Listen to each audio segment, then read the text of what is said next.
In baseball here at Minute Maid, we got kids ready to run the bases. It's going to be a lot of fun. Join us right here on Root Sports.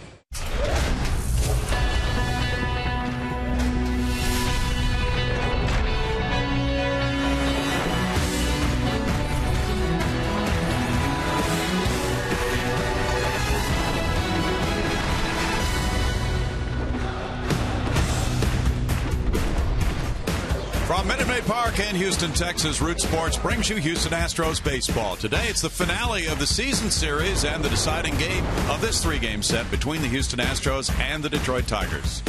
Good afternoon on a Sunday. Bill Brown and Alan Ashby, along with Bart Ennis, who joins us in just a few moments to see who wins the best-of-3 series here. The Astros won the opener Friday night. Tigers rebounded to win in 11 last night. It's Matt Boyd for Detroit today against Mike Fiers for Houston. And a big game for the Astros. They're all big at this point of the season, Ash. Everyone is big. You're right. Good Colin McHugh last night. He pitched very well, as did Dallas Keuchel in the opener in the series. But a little too much Justin Verlander in Game 2. Carlos Correa continues to shine as the shortstop and the number 3 hitter for the Astros. Well, he's been good. He's hit .340 here at Minute Maid Park. So he's had his struggles in terms of batting average on the road, but he really hasn't struggled in any one phase of this game. He's been great with the bat, great in big situations. 14 home runs already. By the way, 7 at home, 7 on the road. Carlos Correa is a dynamic force. He plays it defensively as well. But you see with some of the numbers ranking with the rookies in the American League, he's right there at the top, leading in slugging, extra base hits, RBI second and home run second. He's been phenomenal, and when it's all said and done, we don't anticipate any slowdown at all. That's the Jack in the Box inside the box score showing you Correa, who is now the front runner for AL Rookie of the Year. And we'll have more on the Astros young phenom. Bart Ennis talks with A.J. Hinch in just a moment.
This series, Astros trying to get a win behind Mike Fiers today, and a few changes to their lineup. Marwin Gonzalez will play third today. Hank Conger will catch. Jake Marisnick will be in right, and Chris Carter will play first. So a bit of a different look in the lineup today, facing the lefty Matt Boyd.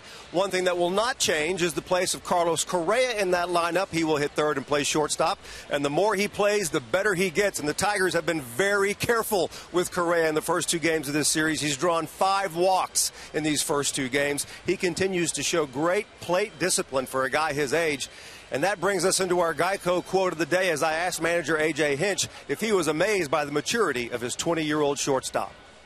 I'm starting to not be amazed by Carlos because it's sort of become the norm. But I think that maturity and that that poise in his own skin has not wavered since day one. I mean, he was very comfortable the first day. He's very comfortable now. I think as the league is adjusted, he's showing an uncanny ability to adjust back to the league and take what he's given. And that might be a walk, that might be a good pitch to hit, it might be a base hit to right. I've been very proud to watch him not try to do too much and take the single to right when they give it to him, take the walk when they give it to him.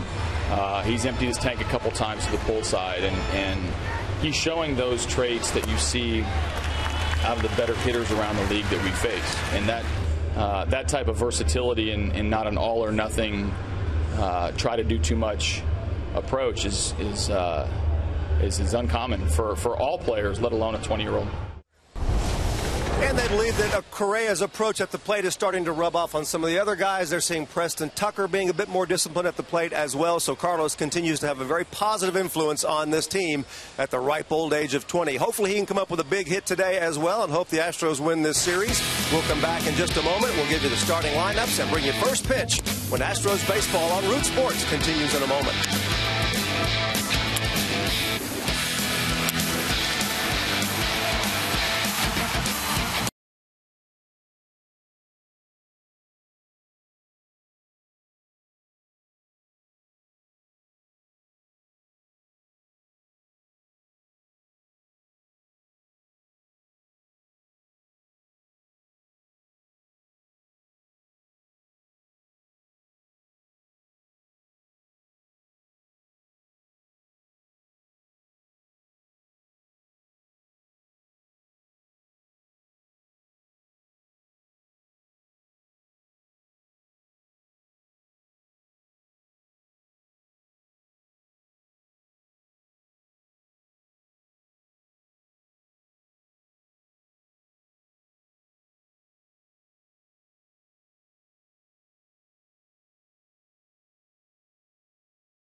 15 minutes could save you 15% or more on car insurance.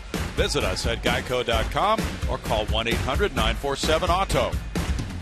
By Big Time Bats, Craig Biggio Louisville Slugger Hall of Fame bat, now available. Call 866-490-BATS or see it at BigTimeBats.com. And by Southwest Airlines. Book your low fare now at Southwest.com. Well, today's game with the Astros and Tigers facing off for the final time this season will decide the season series, which is even at 3 games apiece.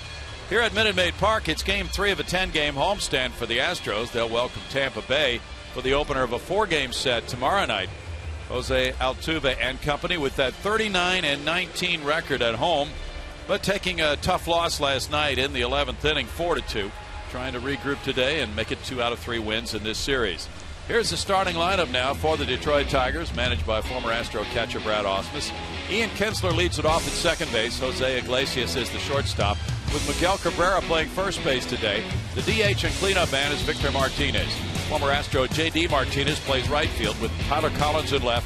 Jeffrey Marte gets his first start at third base with the Tigers. Alex Avila is the catcher batting 8th, and Anthony Gose is in center field with Matt Boyd, the left-handed pitcher, getting set to pitch in the bottom of the first.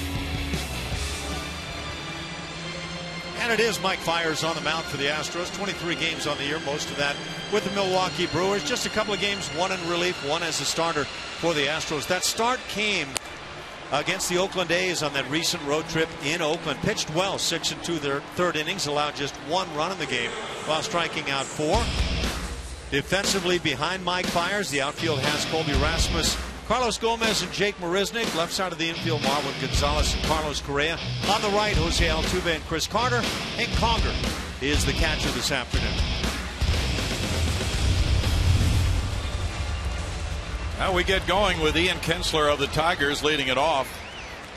Kinsler's been on a good run since early July. And the 4-time All-Star settles into the box with a .299 average, 6 homers, 53 runs batted in. Kinsler's 2 for 9 with an RBI this weekend. Fiers delivers, and there's ball 1 outside. Fiers faced the Tigers earlier this season and did not get a decision at Detroit May 18th, but pitched well, 5 2/3 innings, 2 earned runs allowed. That's a strike. Doug Eddings is the home plate umpire who rings it up. The count's even at 1-1 on Kinsler. Kinsler's thrown 39 walks. Marwin Gonzalez even with the bag at third.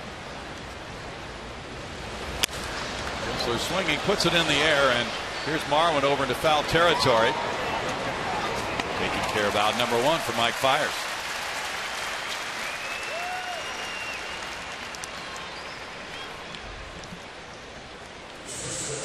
It's been a good weekend for the fans here at Minute Maid Park. Next weekend will be as well, with the Los Angeles Dodgers here. Jose Iglesias is the batter. The shortstop begins the day at 306 with 2 homers, 21 runs batted in for Iglesias. He's on a 3-game hitting streak, 3 for 8 in this series. Speedy player. There is strike 1. In fact, we saw that speed last night in the 11th inning game-winning rally. He was the leadoff man. He chopped one off the plate and beat it out for an infield hit to trigger that 3-run rally. Foul back, and it's 0-2 for Mike Fiers.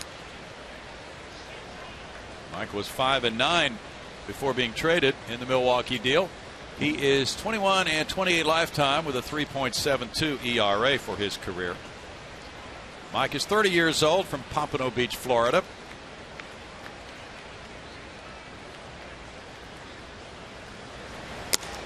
Way up, and it's 1-2. He went to Nova Southeastern College in South Florida. That's J.D. Martinez's school.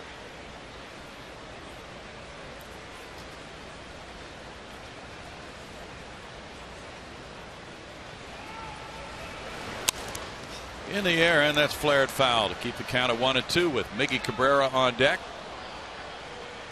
While at Nova, he was quite a strikeout pitcher. He led the nation with 145 strikeouts in 108 2/3 innings in 2009.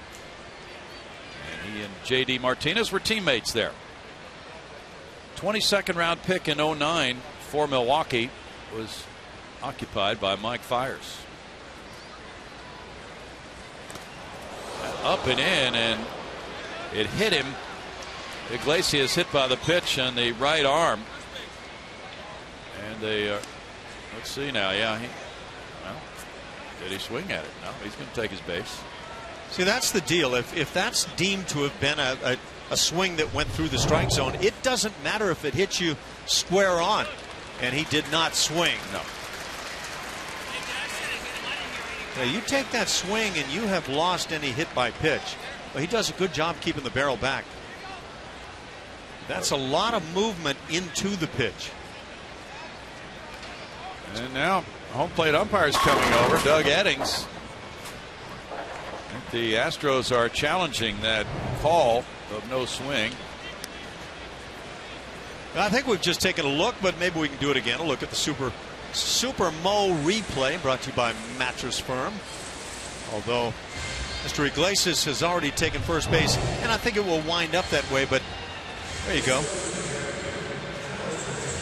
think even Hank Conger got rung up on that ball coming off the arm of Iglesias. Did the ball hit the bat rather than him? Yeah, that's the question. I think it hit the bat. I think that's right, Brownie. That's what AJ's challenging. Yeah. And that's a good challenge. And I think that's going to come back. Well, it took a while for things to get sorted out. Iglesias did not immediately get up and start running to first base. Of course, he was on the ground. Because it hurts to have your bat hit accidentally. Omar Vizquel is the first base coach. That's a lot of talent as an infielder between those two guys. Oh. Great feet and hands at shortstop for both of those players. For me, Omar Vizquel, as great a defensive shortstop as any who have ever played. He was tremendous. I'm not sure what the umpires have to continue to look at. That one shot is pretty definitive for me. Well, that's nice challenge, of course, went Detroit's way on Ian Kinsler's RBI single in the fifth inning. There was a lot of talk about that after the game. And A.J. Hinch went out and he was tossed from the game in the fifth inning. He was seeking clarification. He said he thinks they got the call right, that the catch in left field was not made by Preston Tucker, and that Anthony Gosa was the runner at second, should have been allowed to score. That's the umpire's judgment to place the runners. That decision was made in New York. And Bill Miller, the crew chief and home plate umpire, listen to what AJ had to say. AJ was merely asking for clarification on how the crew decides to place the runners in that situation, but no answer was forthcoming. I need clarification right now. What's taking so long in New York? They're going to bring him back to home plate. It was a foul ball. He was not hit by the pitch. Okay, so let's take one peek that takes about that long, and we know what happened. How does that take that long in New York? Glad they got it right.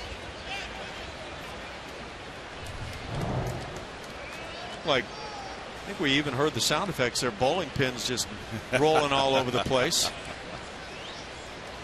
2 minutes and 20 seconds for that review to decide that it's a foul ball, and Iglesias goes back to work with a 1-2 count. I think it took about 6 seconds for us to see it. He swings at a high pitch, fouls it back up. To go back to that play last night, which was a big one, Detroit taking 1-0 lead in the fifth that held up until the Tucker home run in the ninth, tied the game at 1-1. Bill Miller reportedly said to A.J. Hinch, when asked about how the decision was made, he said it doesn't matter. Roll to third base. Quick throw by Marwin Gonzalez. Carter's unable to hold on to that throw at first, and Iglesias is back at first. Look who's right behind on that play to back up Jake Marisnick, but I don't know what happened. Marwin made a nice effort. Looked like the throw was catchable. Whereas, to be fair to Chris, he hasn't been getting a lot of playing time at first. That's heads up there by Marwin, getting rid of the ball quickly. with that speed going down the line. The low throw was not even bounced. Chris just got eaten alive with that throw. Like it hit him on the wrist. Absolutely. That glove was not large enough. He's charged with his 7th error of the year. I'm going to suggest that throwing arm of Marwin surprised Chris there. Well, he had a lot on that throw, no doubt. Now, ball 1 to Miguel Cabrera, and Hank Conger goes out to talk it over with Mike Fiers.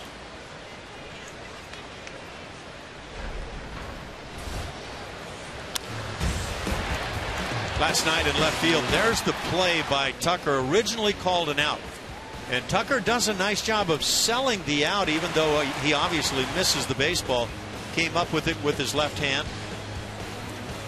But then everything else that followed led to the ejection of A.J. Cabrera takes a look at it. It's a strike, and it's 1-1. But I think what really chapped A.J. was a comment from Bill Miller that it doesn't matter. 349, 15 homers, 54 runs batted in for Miguel Cabrera. A.J. was merely, as a teaching tool if nothing else, trying to find out how the process works with the umpires deciding where to place the runners so that he can instruct his players if it happens again, because we had not seen this kind of a review in an Astros game involving placing runners on a review. I think the proper response is, does it matter that I don't like your explanation of the play?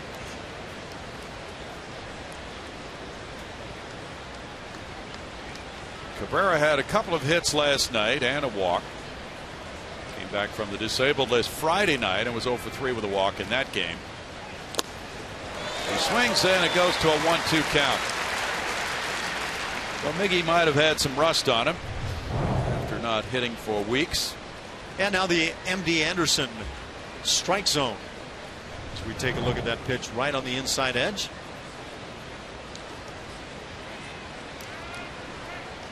Correa and Altuve at double play depth with 1 out in the inning. Cabrera's hit .409 against Houston this season. Way outside. And it's 2-2. Looks like that pitch cuts away from a right-handed batter a little bit with late movement from Mike Fiers.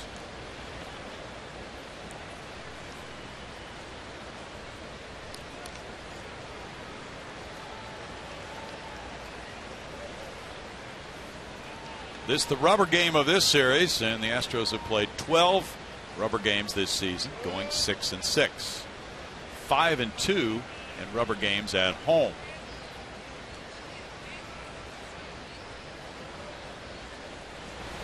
And people ask all the time, who are not aware of why that term is applied to the deciding game of a 3-game series in baseball. Where'd that come from? It came from bridge. Rubber match in bridge apparently decides the rubber. Is that proper terminology for bridge, Ash? I don't know, but where'd that term come from for bridge? It's going to be a long, elongated kind of story. I think. It is. It's all said and done. That will lead to nothing interesting at all. Runner goes on 3-2. That one's jacked into left center field. Colby Rasmus on the run back near the bullpen wall. And that one caroms back into play for the center fielder Gomez. Iglesias coming home. Correa with a throw. And not in time. It's 1-0 Detroit. Iglesias scoring on the double by Cabrera.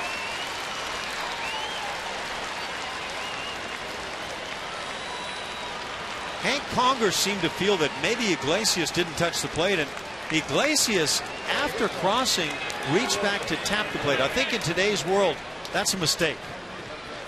Once you're called safe, don't go back and touch the plate. We'll see if this gets reviewed. That's just too much of a sweet spot there for Miguel Cabrera.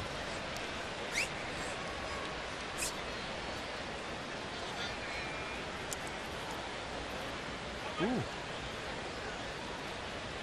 Did that lead foot, the left foot, touch home plate right there? Yeah, it probably did. You can see what Hank Conger was able to sense. Now Victor Martinez bats. There's strike 1 to the DH.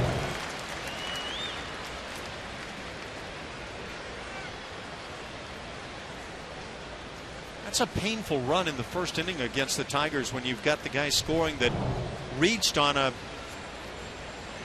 absolute, to say catchable throw is an understatement. Yeah. So it's an unearned run. Martinez taps it foul. It's 0-2 to Victor. He is 2 for 9 with 2 runs batted in this series. Played first base last night. Cabrera was DHing last night. Now they reversed the roles. Victor won the Silver Slugger last year. 32 homers, 103 runs batted in, and a .335 batting average. And he's been mostly a DH.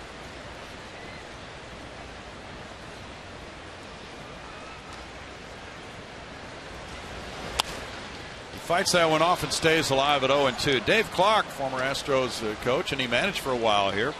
He's the third base coach for Detroit. He's positioned himself at an angle to help Miguel Cabrera try to score if he gets that opportunity. Miggy came out of the game last night in the late stages for a pinch runner. Infield shifted around on Victor Martinez, playing him very much to pull.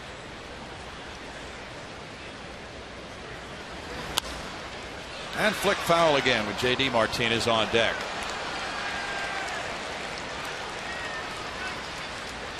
Victor Martinez, before last night, had not started a game at first base since last September at Kansas City. He has spent a lot of time on the disabled list with the leg injury this season. Didn't come back until June 19th.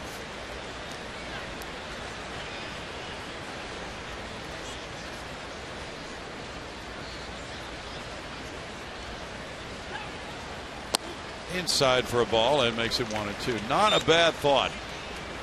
The way Victor can protect the plate on those outside pitches will make him think about something different. Yeah. Rather twitchy matchup to see Tony Sipp face Victor Martinez.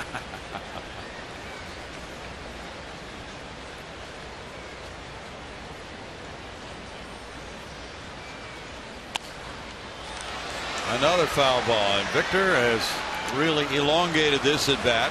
22 pitch inning so far now for Mike Fiers. Blue Jays have the jump on the Yankees 3-0 at the end of 4 in Toronto. Drew Hutchison is on the mound, and he's given up just 1 hit through the first 4 innings against Luis Severino. Jose Bautista hit his 28th homer. Yankees have captured first place away from Toronto this weekend. In the dirt for ball 2. Now the runner will get to third, and no interference by the batter as Conger brushed with Victor Martinez trying to get to the baseball. The count runs to 2-2. Now the hitter's got no responsibility to have to move, and so as Conger now starts to run into Victor Martinez, no harm, no foul.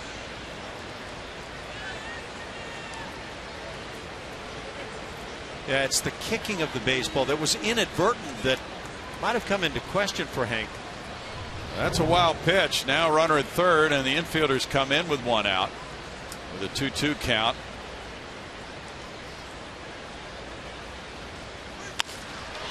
And that one is shot foul left field side.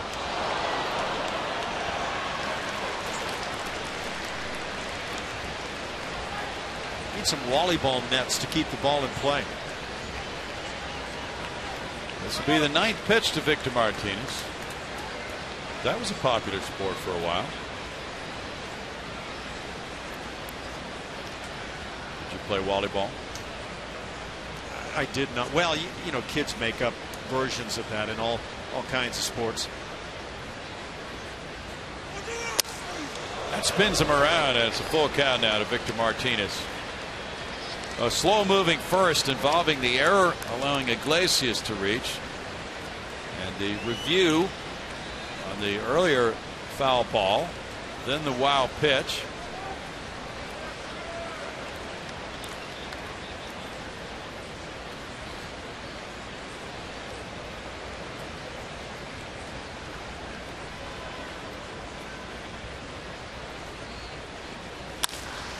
Up the middle, Correa spins, looks home, but throws to first. He lost his balance, or he might have had Cabrera.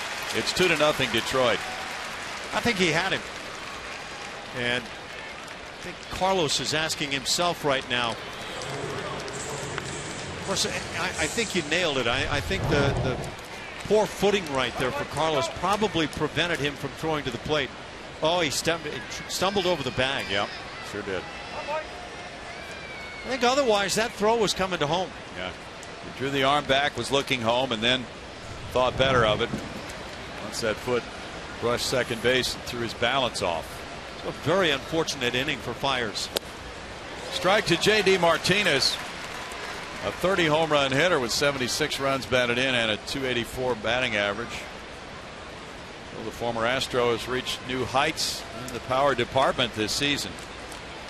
He hit 23 homers last year. That was his best previous big league season. It's 1-1. As the former teammates at Nova square off. 17 pitches per inning on the average for Mike Fiers, 7th highest in the majors. Much higher in this first inning. Curve makes it 1-2.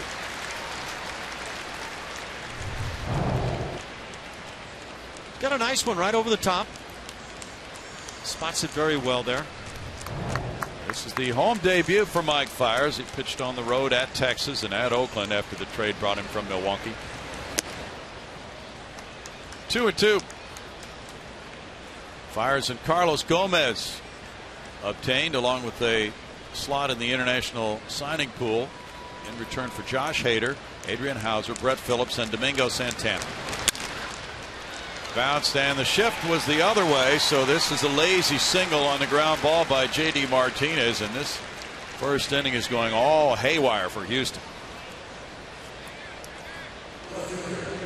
Certainly didn't have to be. Just a fastball up and away. You don't anticipate the ground ball on that type of a pitch, but J.D. Martinez takes advantage of that open right side. Brent Strom goes out. And time to press the reset button here. This inning has gotten fairly ugly as far as the Astros are concerned.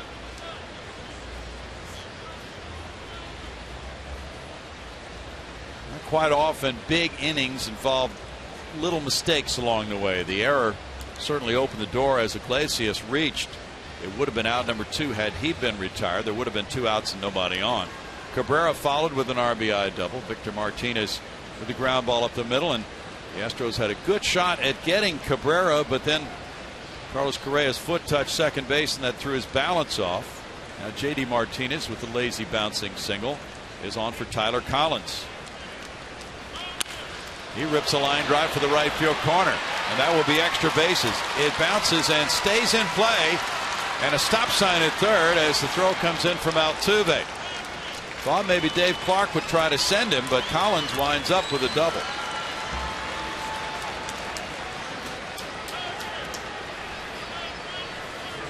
Everything the Tigers score in this inning will be unearned, but unearned runs will cost you games.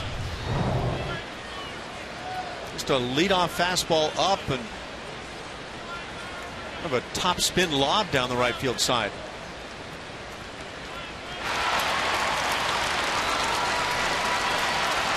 And fortunate that Marisnick got that ball back into Altuve quickly. That time is called. Hank Conger. Jeffrey Marte is the hitter, the third baseman today. Marte, a 24-year-old rookie from the Dominican Republic. He was a pinch runner in last night's game. Breaking pitch is good for strike one for Mike Fiers. Marte just made his major league debut July 5th against Toronto. He came up from AAA Toledo. He was hitting .271 there with 3 homers, 55 runs batted in. Puts that one in play to left field, and that heads for the corner. Foul ball. Looked like it might be in play, but fortunately for the Astros, it was not. It's 0-2. Fiers is a guy that's going to leave a lot of pitches up, and they're not dominating in terms of velocity. It looks for the moment like the Tigers have got it figured out.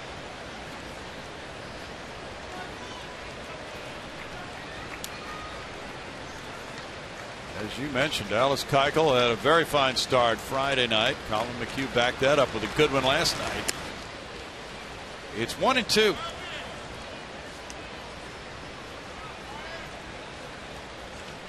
And the rotation for A.J. Hinch for the Tampa Bay series will begin with Scott Kazmir tomorrow night, then Scott Feldman, Dallas Keuchel, and Colin McHugh.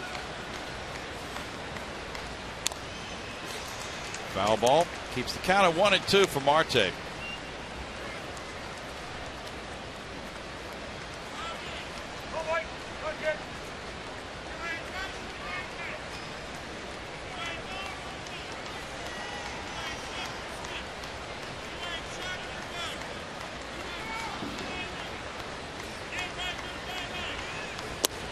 Fastball right there, strike 3 call, but the Tigers have done some damage.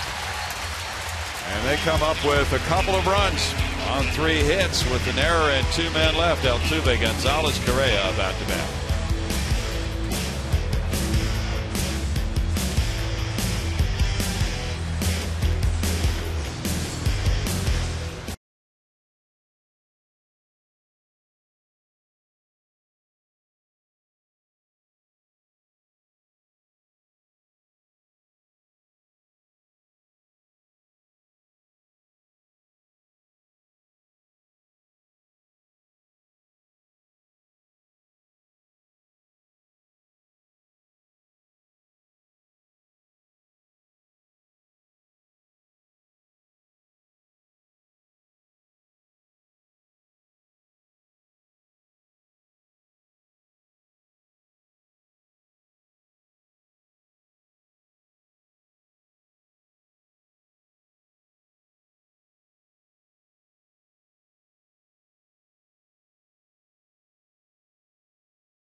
Against the lefty Matt Boyd, here's the way the lineup card is. For A.J. Hinch, it's Jose Altuve at second base, Marwin Gonzalez at third, Carlos Correa at shortstop, Evan Gattis at DH. Carlos Gomez plays center field with Colby Rasmus at left, Chris Carter at first base, Hank Conger the catcher, Jake Marisnick is in right field. We're not supposed to do starting pitchers at this stage of the ball game, are we? Matt Boyd goes out there, left-hander acquired from the Toronto Blue Jays. 1-3 on his season, 7.11 the ERA, had some good numbers in the minor leagues. And we'll see if the Astros can continue that 7 ERA for Mr. Boyd. Defensively, Tyler Collins, Anthony Gose, and J.D. Martinez in the outfield. Left side of the infield, Jeffrey Marte and Jose Iglesias. On the right, Ian Kinsler, Miguel Cabrera. Alex Avila gets the start today. Boyd in his 2 starts with Detroit is 1-1 with a 2.92 ERA. Jose Altuve leads it off. Altuve goes for the first pitch and fouls it. Strike 1 to a .299 hitter with 9 homers, 49 runs batted in. Altuve 3 for 9 with an RBI this weekend. And he's hit .362 against lefties. 4th best in the American League. Brownie, even with that .292 ERA in a couple of games with the Tigers, 16 hits allowed in 12 innings. In the air to center field, Anthony Gose. That's out number 1 for Boyd. He had a terrible start, did not get out number 1 in the first inning when he was with Toronto against Boston. That was July 2nd. No innings, 6 hits, 7 earned runs. That blew up his ERA. His other 3 starts have been, at the very least, respectable. Marwin Gonzalez, 263, 7 homers, 23 runs batted in. Has a .412 average against Detroit pitching. Marwin has hit .286 this season as a right-handed batter.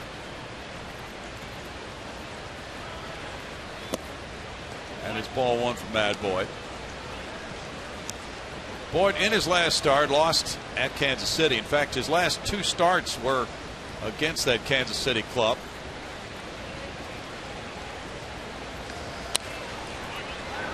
And he lost it 4-0 6 days ago, giving up 9 hits and 3 earned runs in 5 1/3 innings. The start before that, August 5th, in Detroit, he beat Kansas City 2-1. 7 innings, 7 hits, 1 earned run. That's pretty impressive against that Royals lineup.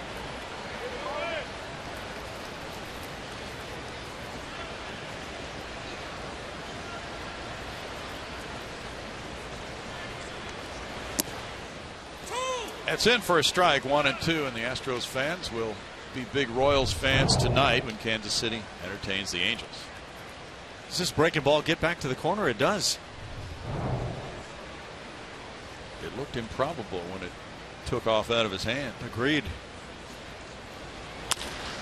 Bouncer left side, on through. A single from Marwin Gonzalez. Past a diving Marte. Carlos Correa comes up. Marwin continues to have a really solid season. Playing that tough role where you don't know where you're going to play or when you're going to play, and still getting the job done.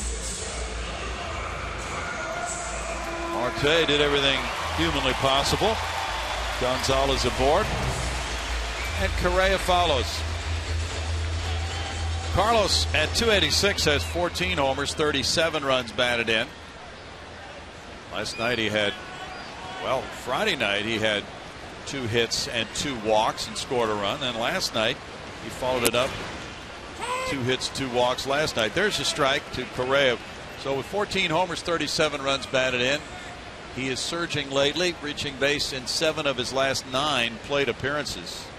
Had 3 walks Friday night. Became the youngest Houston player to have 3 walks in a game since Joe Morgan did it at age 20. In '63. And so it seems that Correa has not been seeing a lot of really good pitches to swing at, but his judgment has been stellar. 1 ball, 1 strike. When he has seen pitches to drive, he has responded with 6 homers in his last 17 games. Since the All-Star break, his OPS is 1,003 in 26 games. Fouls it away, 1-2. He's been impressive in a lot of ways, especially in staying back on breaking pitches and driving them to right field. Well, that says that the hands are in the right position. If you keep those hands back and you take the early stride, you can still pop with the hands. But he will absolutely gun toward right field with 2 strikes most of the time. Well, he's at 2 strikes right now. Upstairs, ball 2. So the Tigers have that in their scouting reports. They try to come in there with 2 strikes, which is the smart response.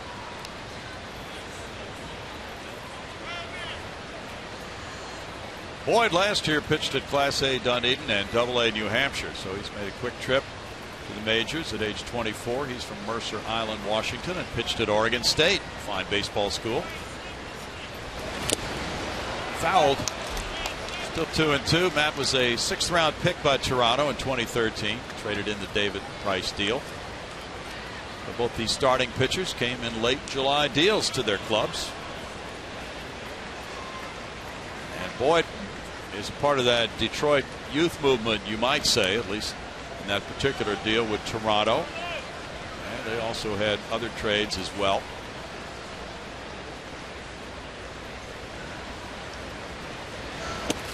That floats outside. It's 3-2. This is what Correa has done consistently now for a few weeks. Just wait for his opportunity.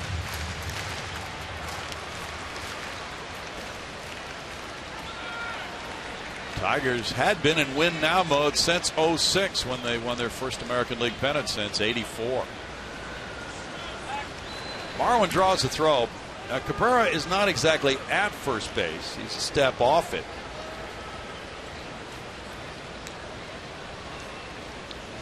He's basically saying to his bench, well, the reason I wasn't at the bag was, did you see that move?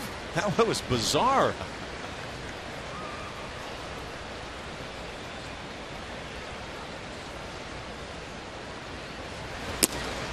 That is a walk to Correa. 26th walk for Carlos. You know what? I think he's already gained a reputation. Umpires know who Carlos Correa is, and he's taken some close pitches and getting the calls a number of times. Doesn't hurt to have that reputation. 13 walks his first 45 games. 13 walks in the last 14 games. Evan Gattis will try to capitalize with 2 men on. He's the club leader in runs batted in with 60. With 17 homers, he has a .235 batting average.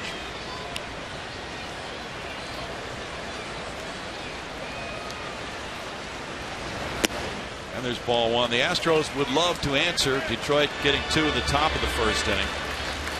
Gattis 1 for 6 this weekend. And 273 at home compared to that 198 road average for Evan. Friday night he got his 9th triple of the season. He is second in the American League to Kevin Kiermaier of Tampa Bay. He started the bat. The appeal went to first. He checked his swing on the Jim Wolf call. It's 2-0 to Gattis. Bat appeared to get out there pretty good. Let's see. But that's easily a swing, and so Evan catches a break on that one. Evan has made 96 starts now at DH and 11 in left field this year.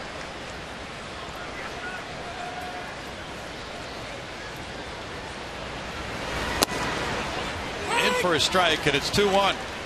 Carlos Gomez on deck. Evan Gattis has a .512 slugging percentage at home. Here's an odd note. He's the first player since Roy Howell in 1980 to record 9 triples in a season without stealing a base. Big cut there. It's 2-2. He's one of those guys with deceptive speed, apparently. But everybody's aware of it when he's on base. Boy, that's a pitch to hit for Evan.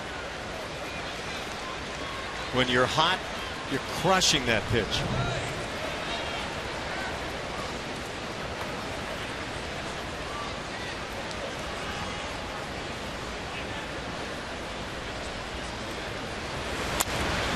Fouls it off. Live at 2-2. Well, 101-year-old Ernestine Plasek threw out the first pitch today. She go with the heater? Yep.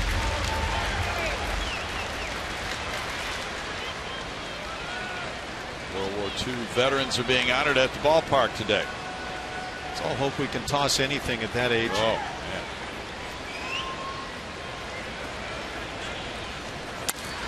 Gattis fouls it, and it's into the crowd. Still 2-2. The Astros last night got 2 runs on 8 hits in 11 innings. Came up with 5 runs on 8 hits Friday night, winning that one 5-1.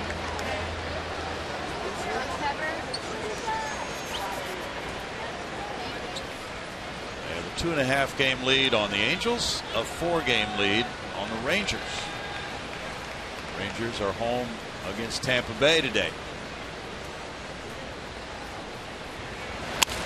Grounded to third. Marte going to second. Low throw there. They get the out to Kinsler. Forcing Correa. And Kinsler did a nice job reaching down on that low throw for out number 2. Gonzalez to third. Gattis to first. Marte owes Kinsler a big steak dinner right here. To make this play, you've got to get that out, and that is all in the corner of Ian Kinsler. Tough play. He did an excellent job stretching out like a first baseman would. And you could see Carlos Correa was in the right spot trying to slide. I think probably broke it down a bit when he realized all there was going to be was the one out. Carlos Gomez gets the opportunity. Runners at first and third, 2 outs. He has been struggling. 0 for his last 13. In tight, he started the bat on that one, and he is 1 for 28 now. When you are struggling, something's moving, your eyes, your hands start early. That means the bat starts early, and that's what you saw in that check swing. He's at 196 in an Astros uniform.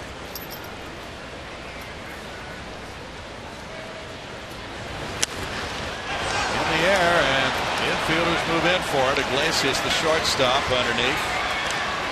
To end the Astros first with no runs, a hit, 2 men stranded, 2-0 Tigers.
Toyota drive to the playoffs as we check out what's going on from the American League. Of course, we know the Astros lead in the West, a 2.5 game lead. The Texas Rangers gained a game last night as they won 4 games back. Kansas City rolling in the Central. In the East, it's all about New York and Toronto. Baltimore kind of hanging in there, maybe striking range. The wild card, Toronto, the Angels, Baltimore, Texas, maybe Minnesota and Tampa.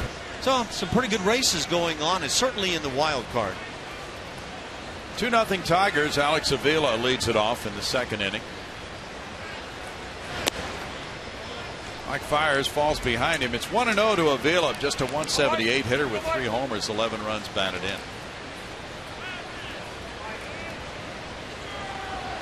James McCann, an impressive young catcher, did the work behind the dish the first 2 games of this series. That was quite a pickoff late in the ball game on Marisnick that McCann came up with on a pitch in the dirt. Sure was. Backhanded that ball out of the dirt, threw around the runner to first base to pick off Marisnick.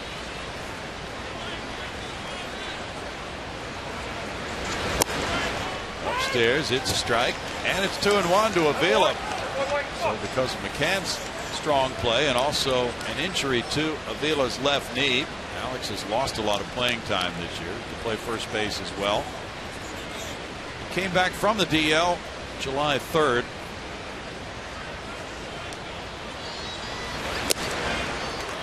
Two balls, 2 strikes to Avila, whose father Al now has taken over as the general manager of the Tigers after Dave Dombrowski left. This guy's a good, tough catcher too. The hitting side of the game has slipped.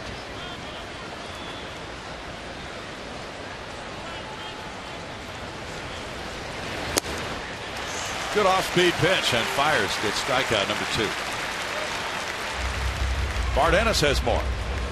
Thank you, Bill. Hey, join the Astros on Saturday, August 22nd for the Biggio Hall of Fame pregame celebration. Craig Biggio will be addressing fans here at Minute Maid Park prior to the Astros game against the Dodgers, and then 10,000 fans will receive a Biggio Hall of Fame t-shirt presented by Coca-Cola. For more information, go to astros.com/BiggioHOF or call 1-877-9-ASTROS. That's going to be a fun day, guys. A lot of special things, as you mentioned, some of them there, Bart. It is going to be one of those unusual days. There's a foul ball. Anthony Gose at 0-1. 252 for Gose. 2 homers, 18 runs batted in. For a $7 contribution to the Astros charity, you can get your picture taken with that plaque from the Hall of Fame on Craig Biggio, which will be here directly from Cooperstown for that weekend. 1 ball, 1 strike. Fiers really had to expend quite a lot of energy in that first inning, and now that's ramped up his pitch count to 44 for the game. That's in the air, and Gomez moves over.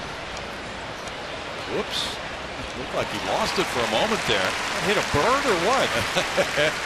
There was an odd moment for Carlos. 2 outs.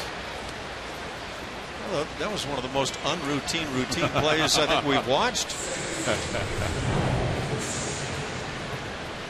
A display of quick feet right about. Oh, you see what happened there. That was Gomez anticipating Rasmus to take the play. Well, Colby was in a position to make the catch. Ian Kinsler bats. There's ball 1. Well, we saw that also with Gomez. I believe it was last night. And sometimes with a new center fielder, there is a period of getting accustomed to different players playing next to each other in the outfield. The Astros have 3 center fielders playing out there right now. Conger comes back for this foul pop, but does not have a play on it. 1-1. Pirates and Mets are tied in New York. It's 1-1 in the top of the 6th inning. Matt Harvey on the mound, the Dark Knight pitching for New York against Jeff Locke. Pedro Alvarez hit his 18th homer. Travis d'Arnaud for the Mets, number 6. Mets club will really bear watching in the month of September with the young arms in that rotation. We've got a 4.5 game lead over Washington. Yeah, that Washington club's hard to figure. Man, I think most people figure the Nats were a shoe-in, but Mets making life really tough for the folks in D.C. And then Pirates and Cubs. Those are a couple of good clubs, and those Cubs have been red hot. What were you saying about Joe Madden not changing his socks? Yeah, he's going to keep wearing some funky socks for as long as the winning ways go for the Cubs, because we know it's always about the socks. By the way, you have some funky socks on today. Please. Pete Maravich had some funky socks. I don't think you'd want to be in the same clubhouse as those socks. Struck him out looking. Mike Fiers gets strikeout number 3 in a 1-2-3 second, 2-0 Detroit.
8-0. Kick off your weekends at Minute Maid every day.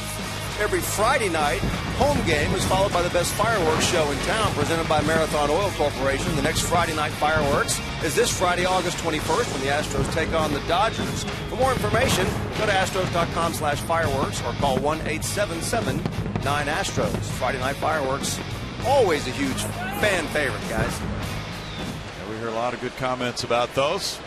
Thank you, Bart. Colby Rasmus leads it off, 2-0 Detroit, bottom of the second. Take strike one from Matt Boyd. Colby at 236 has 15 bombs. He's driven in 42. He was 0 for 4 last night, starting in right field. Finds himself in left field for this game. High drive to right field, going back. J.D. Martinez. Colby Rasmus has made it a 2-1 game. Number 16. Lefty on lefty, and he sent that Boyd pitch over the right field wall. You know, Colby had thoughts about that last night, late in the ballgame, a chance to get the Astros back even. That's really what he does. He's a big hit swinger for the team and a great defensive outfielder. He can really turn it around to right field. That run comes back quickly off the bat of Rasmus. Chris Carter's up now. Looking at ball one. Front hip doesn't, well, right there unwinds pretty well as Colby gets the barrel to it. This right field at Minute Maid Park can really be taken advantage of. It's 2-0. People talk about the Crawford boxes all the time, but you're right. Third home run against a lefty this season in 74 at-bats against left-handers for Colby. Yeah, it's no Yankee Stadium by any stretch, but still very reachable for the guys. 2 balls, 1 strike to Carter. 50 walks, putting him in the top 10 with that 183 average, 17 homers, 49 runs batted in for Carter. Looking at that one, he works the count to 3-1. He is among the leaders in pitches per plate appearance this year. Right behind Mike Trout for second in the majors. Fouls it back. 3-2. Chris, with his playing time greatly diminished, trying to make the best of this start. See the league average, and he's well above that in pitches per plate appearance at 4.32. Trout's at 4.35. That is a walk to Carter. So 51 walks for Chris, and he's on base for Conger. A reminder now, as you enjoy a cold one, to look forward to Miller Time later in the game. It's brought to you by Miller Lite. That's 2 walks for Boyd. And Conger, after Jason Castro caught the first 2 games of this series, it's his opportunity against the lefty. At 237, Hank with 8 homers has 21 runs batted in. He's hitting 149 as a right-handed batter.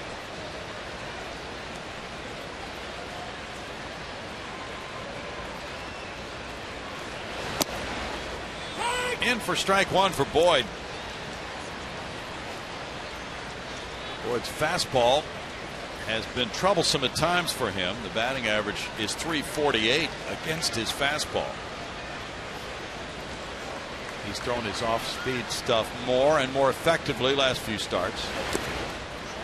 In the dirt for a ball, and it's 1-1. As the Tigers now have moved on from David Price, they look at this young lefty as a potential mainstay of their rotation in future years. They also traded Yoenis Cespedes to the Mets, and their closer Joakim Soria to Pittsburgh. And they got the lefty Daniel Norris in that deal from Toronto, as well as Boyd. So 2 talented left arms coming for the rental player Price. They also picked up a right-hander, Michael Fulmer, from the Mets in the Cespedes deal, and a shortstop from the Pirates named Jacoby Jones.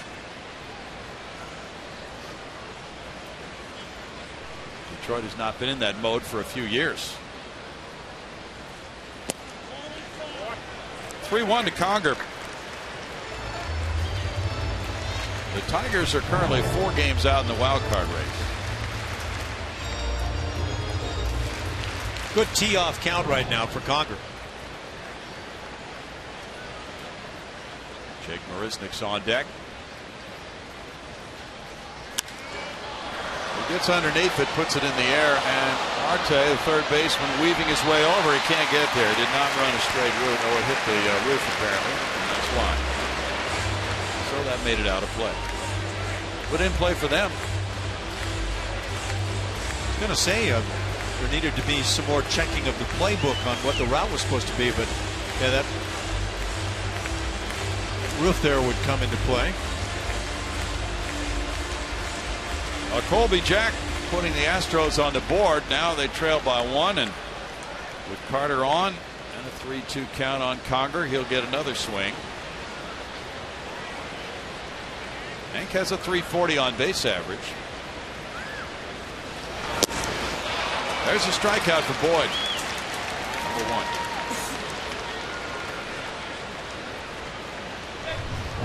I don't know if there's something sneaky about this heater, but at 92 on a 3-2 looking heater, that's one I'm sure Conger's upset with himself about not hitting. That youngster looks away from the action as Jake Marisnick steps in.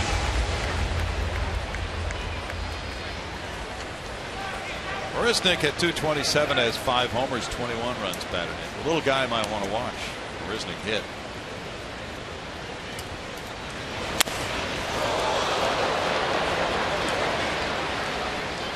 Marisnick broke the bat on that one. We have seen a load of this lately. It's generally speaking those cupped ends that will come apart like that when you hit one right off the end.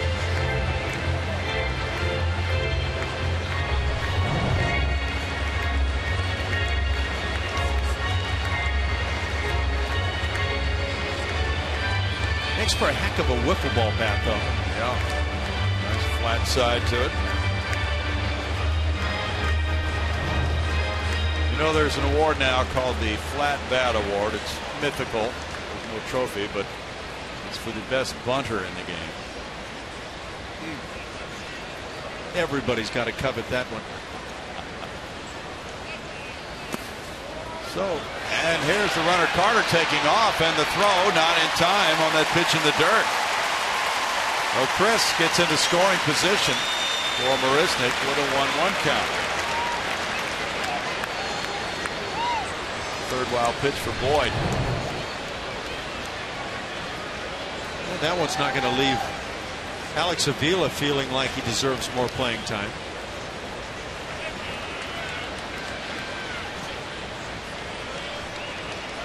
Was right there on the base, but Carter had already arrived.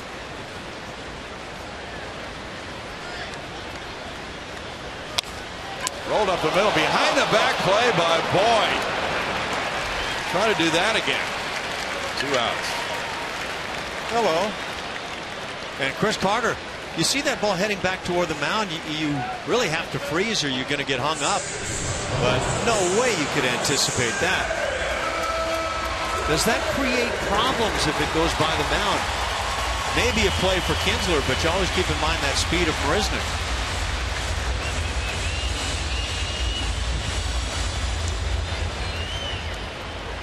I think we'll see that again. You know it. Jose Altuve will try to drive in Carter now with his second at bat of the day. He hit a fly ball to center field in the first inning.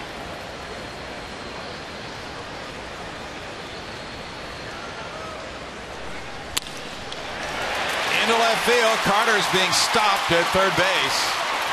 And the throw comes into the plate. It's perfect from Collins. Runners at first and third on the Altuve single. One of the challenges of a shallow left field that Minute Maid Park has, it means the left fielder already is shallowed up a bit. And then the lack of speed from Carter, just no shot. Barry Pettis stopped him. And now that means Marwin Gonzalez has a chance to come through. I would say that didn't strike me as a great throwing on from left field by any stretch. And so maybe you do try to challenge that arm as the game goes on. Marwin singled through the left side in the first inning. Respectable batting average with runners in scoring position for Marwin, 275 this year. Carlos Correa's on deck. Both of these teams went deep into the bullpen in last night's 11-inning contest using 6 pitchers.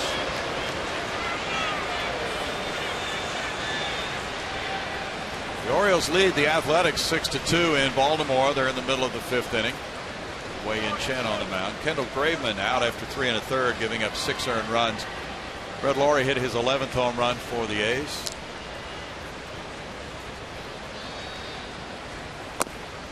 And it's ball 1 to Marwin.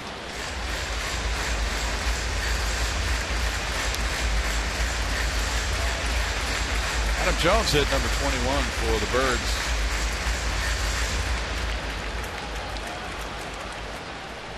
It's Seattle 7, Boston 3, bottom of the 5th at Fenway.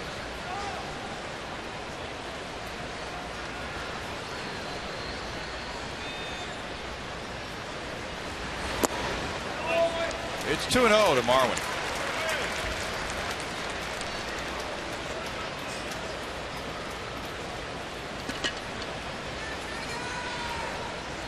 Tomorrow night it's Scott Kazmir and Erasmo Ramirez, a 9-game winner for Tampa Bay. Game time 7:10. Tuesday night at 7:10, Scott Feldman opposes Jake Odorizzi.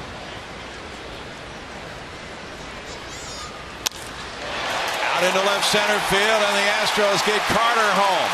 And maybe Altuve, he's stretching it out. He's coming to the plate. And here going to third is Marwin, and the Astros have the lead. A 2-run triple makes it 3-2 Houston, and Marwin comes through, giving him 25 runs batted in. That's his first triple of the year. Do not underplay at all the value of Marwin Gonzalez on this Astros club. He has been terrific both sides of the game. And that's a very big swing after the Astros fall behind on a couple of unearned runs in the first inning. Yeah, you could sniff that one right from the start with Altuve at first base and 2 outs. And up triple. Very big hit with 2 outs. Gary Pettis unable to score. Carter on the single by Altuve, but it pays off as another 2-out hit follows from Marwin. Now it's Carlos Correa. He walked in the first inning. After a rough top of the first inning, the Astros allowing a couple of unearned runs. Now they're in the lead. Correa walked in the Astros first. He takes strike 1. Correa, with 2 outs and men in scoring position, is hitting .450. He is 9 for 20.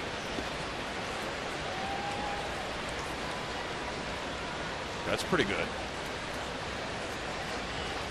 That'll work for you in a pinch. In the dirt. And Avila blocked it out in front as Marwin went back to third base. 1-1. Wasn't a pretty pitch at all, but 94 miles an hour, and it tells you why there might be some optimism from the Tigers on this young left arm. Yes.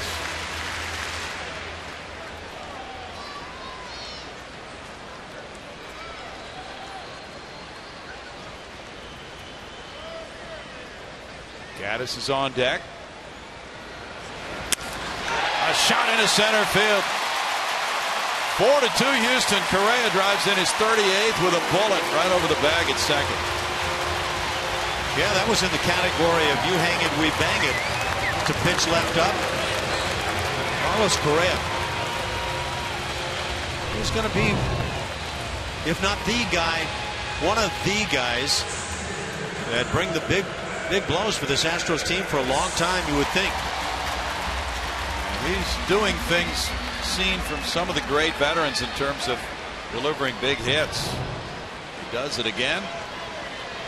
Gaddis will be the batter. The Astros have struck here for 4 runs on 4 hits in the inning. Buck Farmer is warming up in the Tiger bullpen. Pitching coach Jeff Jones made a visit earlier. Farmer has been a starter, serving as long man for this game for Brad Ausmus. And Brad, with that Tiger ERA really high, hoping for a turnaround from his starter right here. They have a 4.46 staff ERA this season.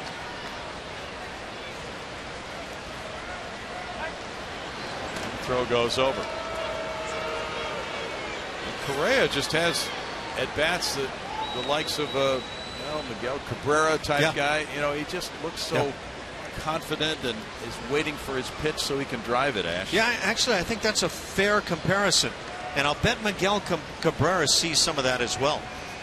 That right field, center field, and then yank it when you get one to be able to yank. Foul ball, and here is Cabrera underneath it for the catch. 8 Astros come to the plate in a 4-run second inning. Rasmus goes deep. And then after the Altuve single, a 2-run triple by Marwin. Correa with an RBI hit. 4-2 Houston.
Top 4-2, and it's time to play Name That Astro, brought to you by your local Honda dealer. We'll give you some clues. See if you can figure out who this former Astro is. He had an 8-year career with the Giants and Astros. He homered from both sides of the plate on September 16, 1984 against the San Diego Padres. One further little tidbit, he was part of the celebration here during Legends Day yesterday. So if you know who this is, shoot us a tweet. Guys, back to you. Thank you, Bart. 4-2 lead for Mike Fiers. Jose Iglesias watches the high fastball sail, and it's ball 1. Iglesias reached on an error by Chris Carter and came around to score in the first inning.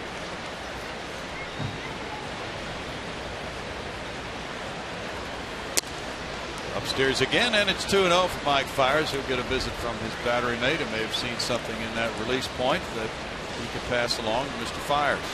Well, the setup of Fiers' shoulders will dictate that he's going to leave a lot of fastballs up, and that appears to be the way he goes about his business. He's also a guy that, without overpowering stuff, has struck out a lot of hitters on his career.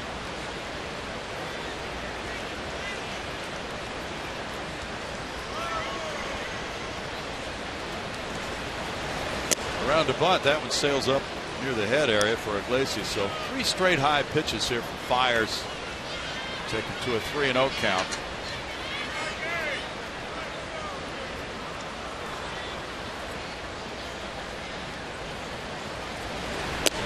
And that's a leadoff walk on 4 pitches. That's a red flag. Fiers had retired 4 in a row. Here's Cabrera next. First walk of the game for Fiers.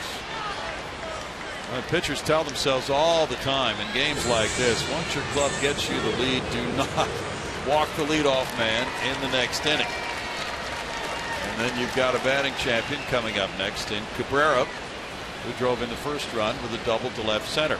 Fiers has walked just over 3 men an inning, or rather 9 innings this year, and just about 3 per 9 over the course of his career.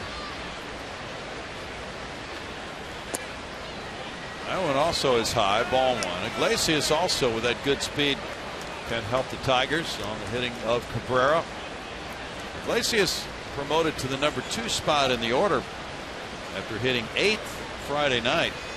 He batted 2nd last night.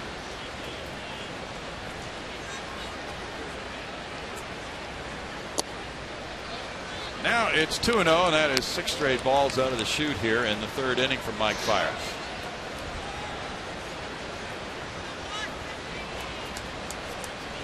Tigers are 2-3 on an 8-game road trip.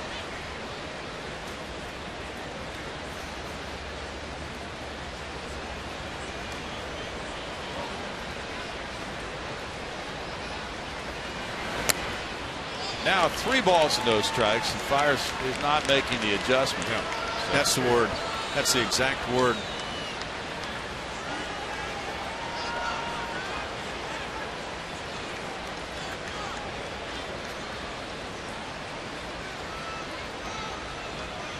As he throws that glove high in the air, it turns the shoulders to where it's difficult to come back down. But at some point, you do have to make that adjustment.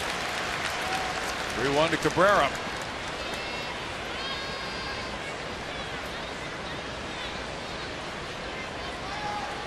Cabrera hit his 400th career homer back on May 16th.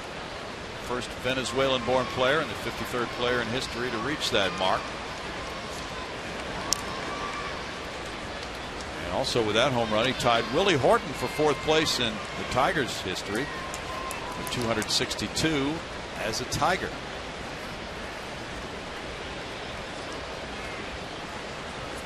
Horton played back on those late 60s Tiger clubs.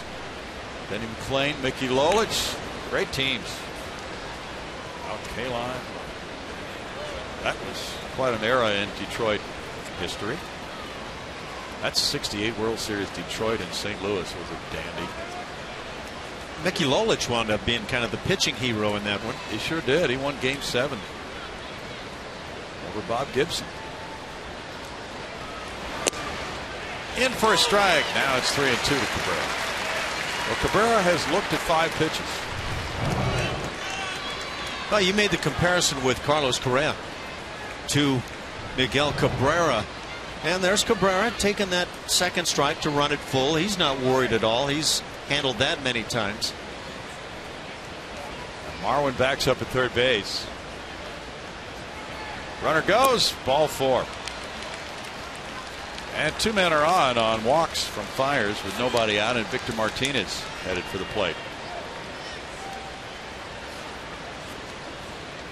Brent Strom's got some straightening out to do right now.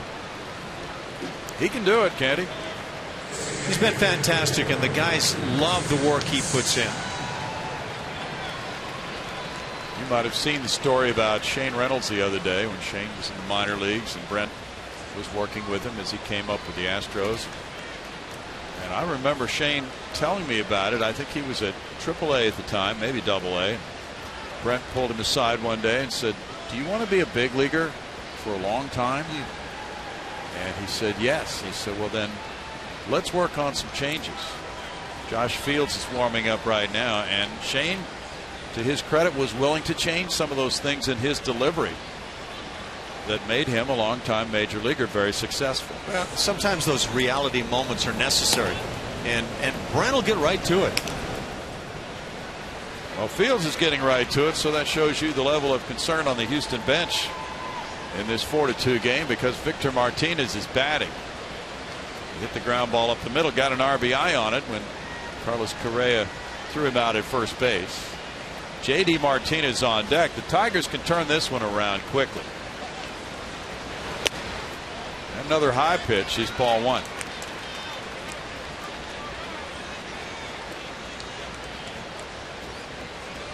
Guys that struggle with throwing a lot of pitches high like that sometimes will benefit by doing a lot of their work in between starts from behind a mound where you have to step up that hill and then force yourself to throw back down to get it in the right place. Now it is 2-0, and ball one has come from Mike Fiers to 5 of the last 6 batters. Even though he did have a 1-2-3 second with a couple of punch outs. So the phone is ringing in the Astros bullpen, and there is some urgency to Josh Fields' warm-ups right now. We don't usually see Josh in the 3rd inning. Things are different for a manager in a pennant race about this time of the year. Now 3-0. But that doesn't seem to be any inconsistency, and by that I mean here in the inning, Fiers throwing a few pitches right where he wants and then missing. It's all misses. It's very consistently out of the zone. Tigers are a good offensive club. They are 5th in OPS in the American League at 751.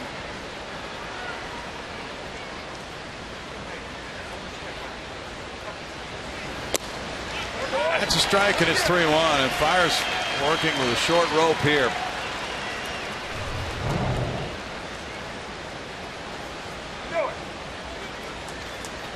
Yeah, you're fortunate to get that call, especially when you're missing as badly as he is. Last year, Mike had a 2.13 ERA for Milwaukee. He was also at AAA Nashville. That's foul. It might have been ball 4, but Victor turned on it. Certainly looked that way. Good to see Frank Hicks, World War II veteran, stopping by to say hello. He's among those being honored here today at the ballpark. Longtime radio engineer.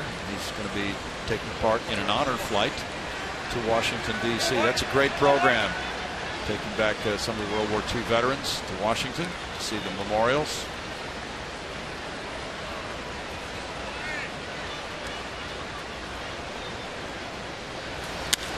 Ground ball to first. Carter takes a look at second, steps on first for out number 1, and Iglesias advances along with Cabrera. Frank Hicks and a lot of his buddies from World War II gathering on the field before the game today. Astros salute veterans every Sunday. And there is the man we spoke of, Frank Hicks. Great to see him again. Like he was renewing some old friendships around the ballpark. We've had a chance to do that this weekend as well. Dave Labossiere, longtime trainer of the Astros, stopping by. J.D. Martinez bats. There's strike 1 as the Astros have brought back a lot of the employees from 10 years ago. That previous ground ball. Look at the runner freeze at first base. Carter's got a golden shot to get that out at second base, which would not set up a double play, but would keep a double play in order here now to possibly get out of the inning. And now the potential tying runs at second base. Yeah, that's a lack of confidence kind of play from me. And maybe because of not playing very much. Maybe so. 0-2. He made an error earlier in the game.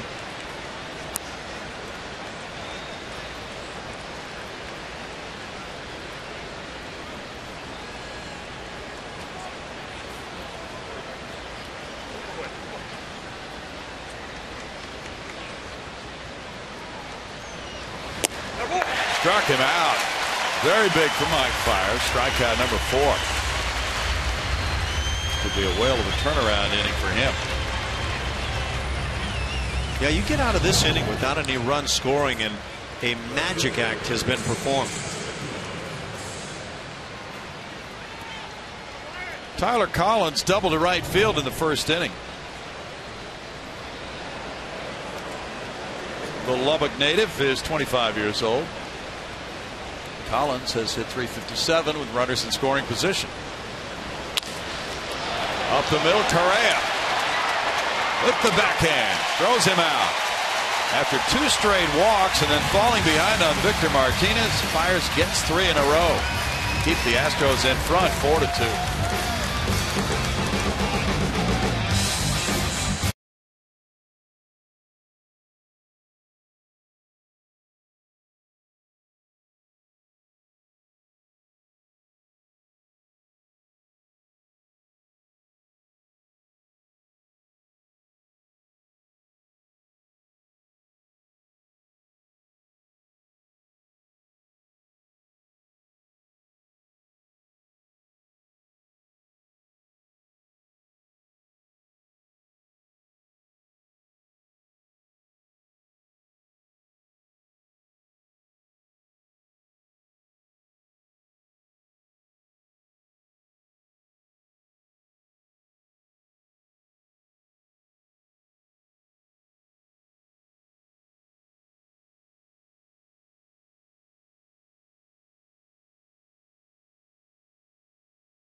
your low fare now at Southwest.com.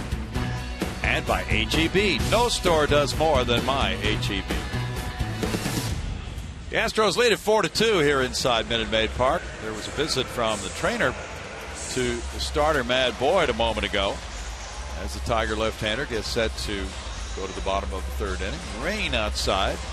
A much welcome rain here in Houston, Money. Obviously, everybody could use some rain now. There was so much earlier in the year, but that sun has been brutal. Temperatures around 100 for a while now. Carlos Gomez is first up in the home third inning. He popped a short earlier. And swinging, he gets underneath it, popping it up. Kinsler underneath. 1 out.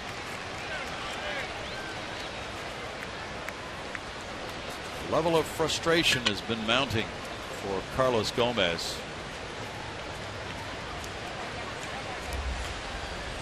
Colby Rasmus homered to right in the second inning. That touched off a 4-run uprising and gave the Astros the lead.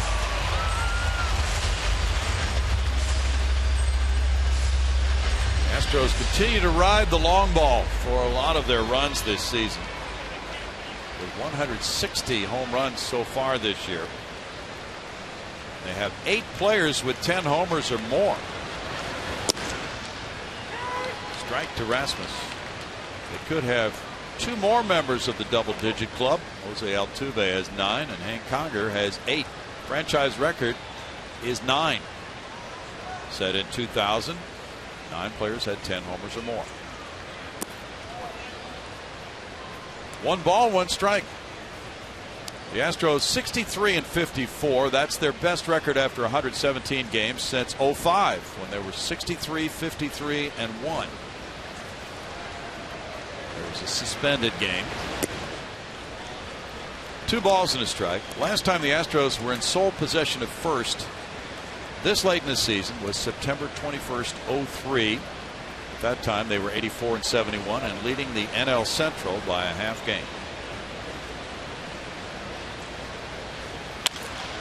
As another one, Colby Rasmus with number 2 of this game and 17 overall. 5-2 Houston. You know what Colby's saying, among other things right now, is play me against everybody, righties, lefties, and I'll get you some big swings. Hot bats are certainly welcome in this Houston lineup. That they are. That'll bring you to your feet. And Colby's going to get a pitch to hit right here, but he hits it. And what's going on right now for Carlos Gomez is he's getting some pitches and not hitting them. Chris Carter's the batter. Strike 1 to Carter. He drew a walk and scored a run in the second inning. 47th game. The Astros have hit at least 2 homers, and they're 39-7. When that happens, no balls, 2 strikes. A big day underway for Colby Rasmus, who hit 18 homers last year for Toronto. He's 1 away from that right now. Country boy can't survive. He's tied his major league high with 2 homers in a game. That one was a no-doubter. Absolutely.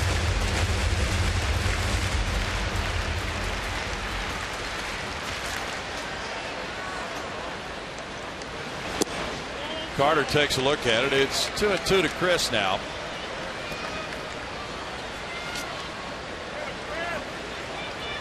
That's the 10th time this season the Astros have had a game like this. That's a shot behind third. And Marte with a long throw over first, and the tag is made by Cabrera. That throw pulled him off the base. And it's out number 2. Second poor throw from Marte at third today for the Tigers, and he's not helping out the other infielders. Plenty of time on the play, and you can see he takes all that time and still comes up with the poor throw. Miguel Cabrera is a much better first baseman defensively than a lot of people might realize. Hank Conger struck out in the second inning. Ball one. Rasmus last hit 2 homers in a game in 2012 against Milwaukee.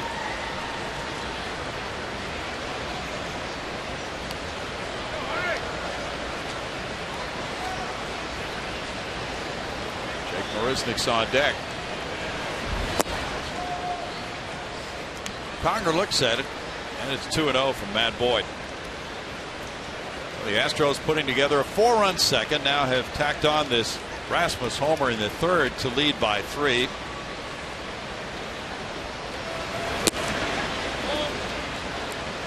It's 3-0 to Conger.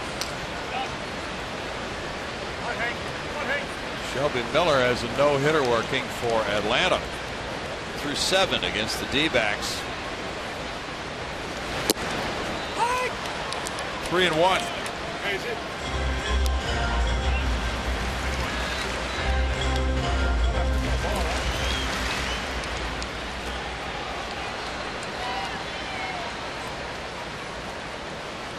Astros have won 15 of their last 18 here at Minute Maid Park.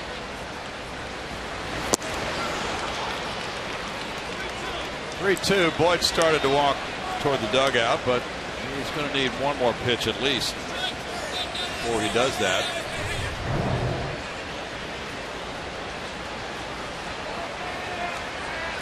Yeah, that's a bad inning when you start thinking strike 2 as a pitcher is getting you off the field. Well, Brad Ausmus wanted clarification as well from Doug Eddings on an earlier pitch. Apparently there was something that was misconstrued about whether he called a ball or a strike.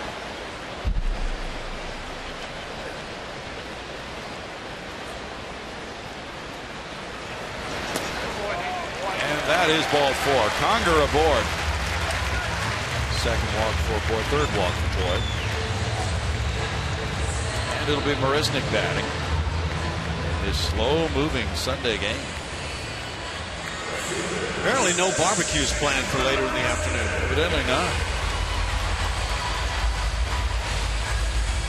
Marisnick grounded back to the pitcher. Made that behind-the-back stab on him back in the second inning. Buck Farmer is warming up again.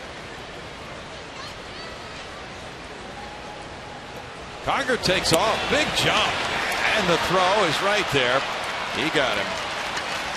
1 run, 1 hit, nobody left after 3. The Astros lead it with 2 homers today from Rasmus, 5-2.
Want to invite you to celebrate the hard work and commitment of our nurses and healthcare professionals at Nurses Appreciation Night coming up Tuesday, August 18th, when the Astros take on the Rays. You can get specially priced seats and an Astros scrub top for just $35. For more information, go to astros.com/nurses or call 1-877-9-ASTROS. Bill? Thank you, Bart. There's strike one from Mike Fiers to Marte. Jeffrey struck out looking with 2 men in scoring position in the first inning. Looking back now, that was a very big out for Mike Fiers because 2 runs had already scored in the inning. J.D. Martinez was at third and Collins at second. And Marte took strike 3. That began the turnaround, but then in the last inning he had back-to-back walks to Iglesias and Cabrera and needed also a reversal, which he got by getting the next 3. But he is making an adjustment right now. He's right down where you'd like to see him. He is. The Rays lead the Rangers 3-2. They're in the middle of the second inning in Arlington. Rays headed this way after the game. Drew Smyly has returned from the DL to get the start for them against Giovanni Gallardo. Upstairs, he got him. Strikeout number 5 for Fiers. Yeah, and this pitch is good once you are able to get ahead. That high fastball will pick up some swings.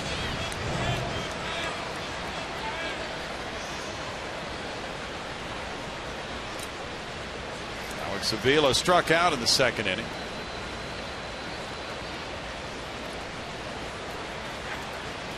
Well, the Rangers have crept to within 4 games of the Astros. And they're only a game and a half behind the Angels now. Strike one to Avila. I think the Rangers actually believe that they can make this happen. And what the Astros have to do is find a way to beat the Rangers. The Rangers have had their number. That might be what it boils down to. They have 2 series left with all the other clubs in the AL West. Ground ball, and Altuve down on a knee. Takes it over to Carter. 2 outs. Let's check the AL West. The Astros leading, and the loss column is what becomes in focus for a lot of people this time of year. They're 2 ahead in the loss column, 2.5 in front of the Angels, 4 in front of the Rangers, with 3 in the loss column. And don't you know, Jeff Bannister is pointing that out to his players. Hey guys, we're only 3 behind the first place team in the loss column. Well, the thing the Rangers have going on top of all that is that they have handed it to the Astros. So there becomes a belief system that just comes right along with it. Anthony Gose looks at ball 1. On the other side of the coin, for the Astros, who don't play the Rangers for a while now, it'll be more than 2 weeks. They would like to make those head-to-head games a lot less meaningful by stretching their lead out more. Once that pursuing team falls behind the first place club by more games than they have left with each other, it becomes a more difficult proposition to buy into. Late swing by Gose makes it 1-2. So if the Astros, will say, with 6 games remaining against the Rangers, had a 7-game lead when they played Texas next, the Rangers would really feel that they were behind the 8 ball at that point. Yeah, that would change it around. 4-8 is the record for the Astros against Texas. That one bounces for a ball. 2-2. This is an odd day for Mike Fiers, because it feels like he is really struggling. He's picked up 5 strikeouts. He's in the 4th inning, leads 5-2, but it doesn't have that feel.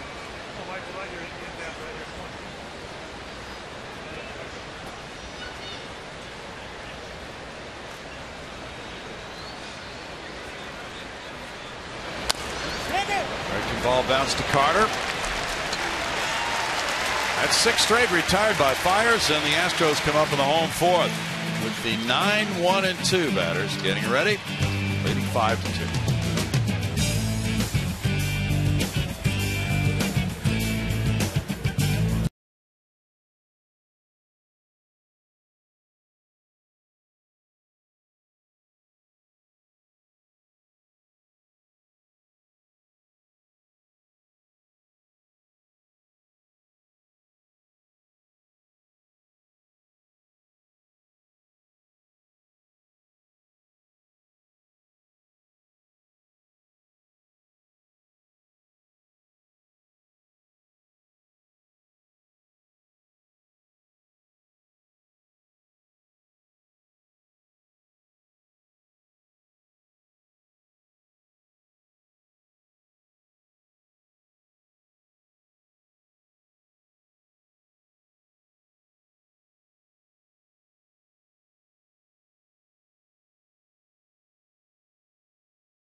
really just features getting in good fielding position. There it is. You make it the way you practice it.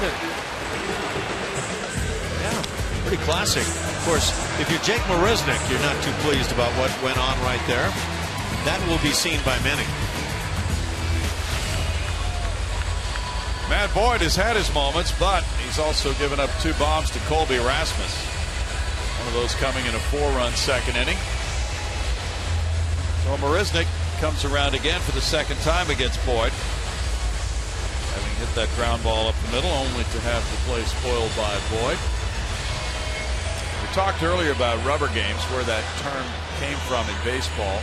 According to Wikipedia, rubber bridge is a form of contract bridge played by 2 competing teams of 2 players each. A rubber is a best-of-3 competition, which is completed when one team is first to win 2 games. This is the rubber game of this 3-game series. But, Dad, why did they call it that? Just be still, son. There is strike 1. A baseball game is on. Gotcha. I'll go to my room. No balls, 2 strikes. Kids go through that questioning phase. I'm just hitting that phase, Brownie.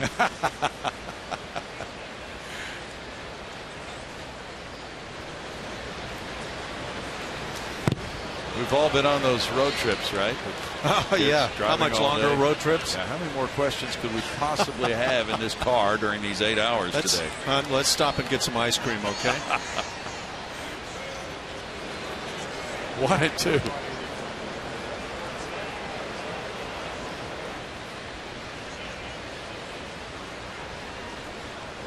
Daddy, who invented baseball? Well, they say it was Abner Doubleday, but see the story. Oh, yeah. Here we go. Here we go. Now we're getting complicated. Just make it simple. Somebody was playing cricket one day. Yeah.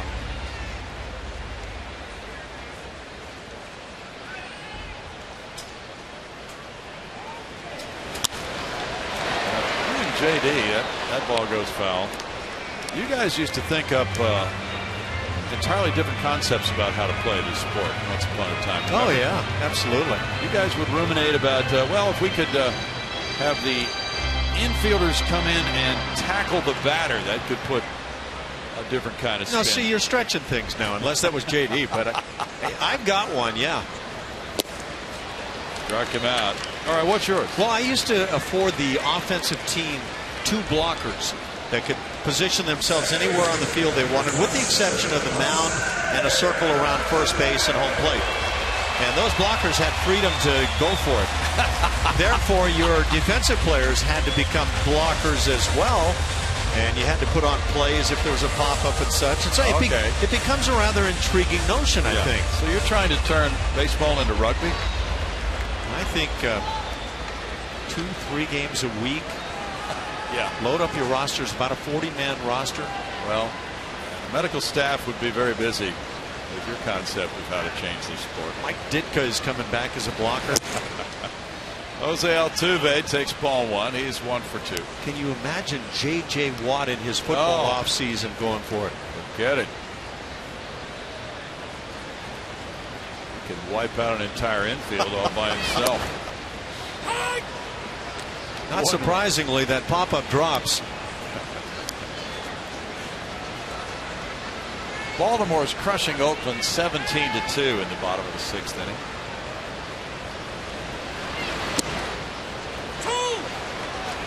1 and 2.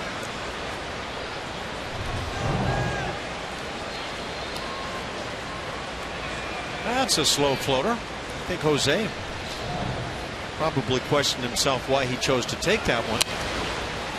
Fouls that one back. As we look at those games we talked about upcoming within the division, the Astros don't have another divisional game until they play Seattle here starting August 31st. And then they go to Seattle at the end of September. They play a series September 7th through the 9th at Oakland, and then Oakland comes here after that. Altuve taps it foul. They go to the Angels September 11th through 13th, and the Angels come here about a week later. They go to Texas. That's a 4-game series, so actually 7 games remaining with Texas mid-September, and the Rangers come here the 25th through the 27th. So actually these games coming up pretty late in the season as far as next meeting their closest divisional rivals. That does not happen until September 11th, giving the Astros time to build a bigger lead. Fly ball to left field. Collins coming over. 2 outs. If you were the Angels or the Rangers, wouldn't you prefer to be playing the Astros sooner than that? I don't know. I guess it depends on how the interim goes. I mean, if the Astros were to struggle and those other clubs got closer, you'd probably want to delay it for a while. True. So I guess it's a kind of it depends answer. It depends how things go. Absolutely. Marwin Gonzalez is 2 for 2, and he's driven in 2. Hit that big triple in the 2nd inning. There's ball 1. You know, I was kind of ruminating while you were talking about that, about the possibility of Altuve getting back in the batting title hunt this year. 9 guys in front of Jose right now. That's it. Not counting Miguel Cabrera. Right. Of course, he could be the X factor that says none of the rest of you have a chance. Well, I think that has a good chance of happening. But right now, the co-leaders are Jason Kipnis and Prince Fielder at 326. Nelson Cruz has had quite a year, hasn't he? Big time. 1 ball, 2 strikes. Yeah, it would take quite a surge, but I mean, it's the kind of surge that Altuve put on last year for 4 months. Yeah. Totally different spin now in a pennant race and on a first-place club for Altuve compared to a year ago. It is. It's not a personal thing so much, but boy, what a difference it would make for the club. Marte at 3rd. Makes it a 1-2-3 4th inning. 5-2 Houston.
Thank one lucky fan by giving them a better view of the game with a new 40-inch HD television.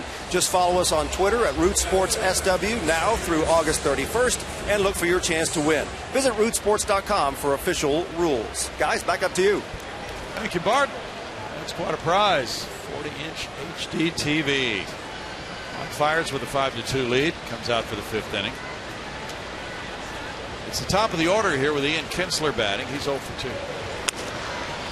Kinsler puts it in the air foul, and it's strike 1. Just thinking about our earlier discussion at the end of the last inning, Ash, talking about Altuve now being in first place, and Victor Martinez, whose club was in first place, was battling down to the final day for the batting title last year with Altuve. Line out to third. Marwin right there to grab out number 1. Yeah, that's kind of an intriguing flip. It is. Well, kind of a hanging hook, and it gets rammed pretty good, but right at Marwin.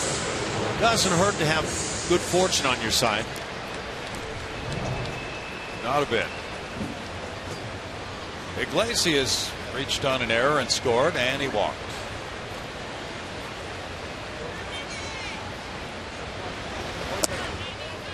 Strike 1. Fires getting that ball down around the outside corner near the knees. Also drops in velocity to 87 to get that done.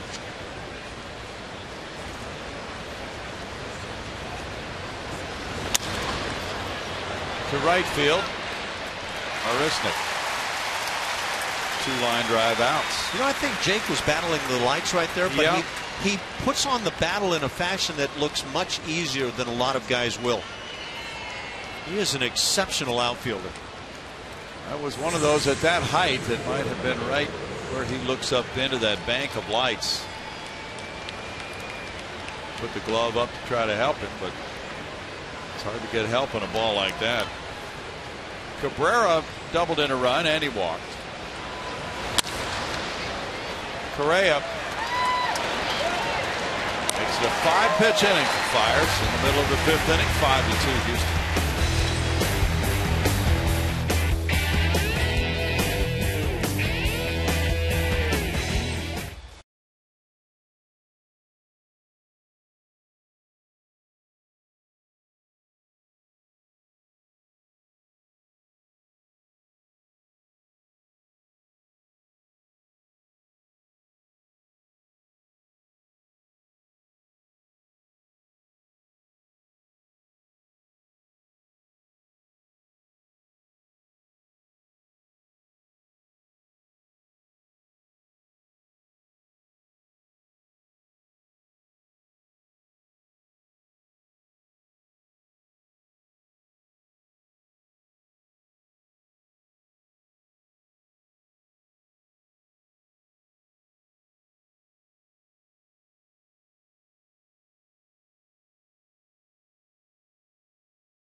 Brian Bogusevic hits a walk-off grand slam.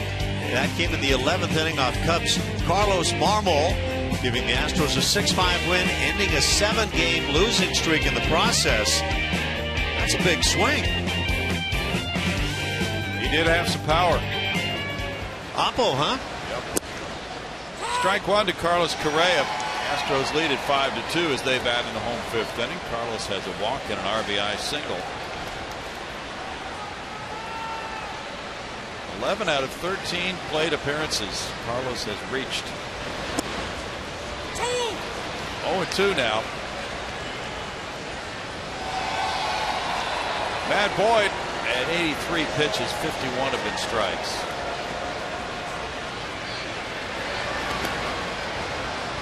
One and two in this situation with Detroit being 4 games under 500. It's time to see what Matt Boyd can do.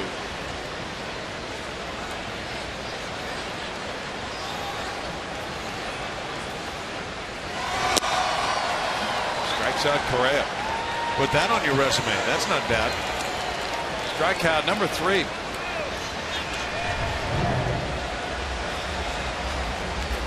Just pops the fastball by.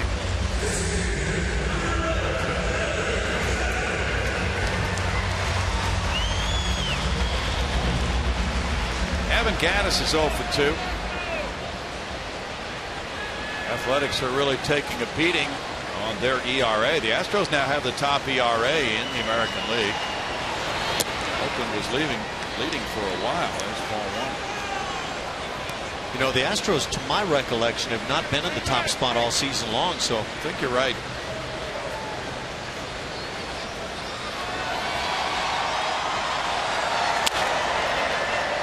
That's grounded wide of third.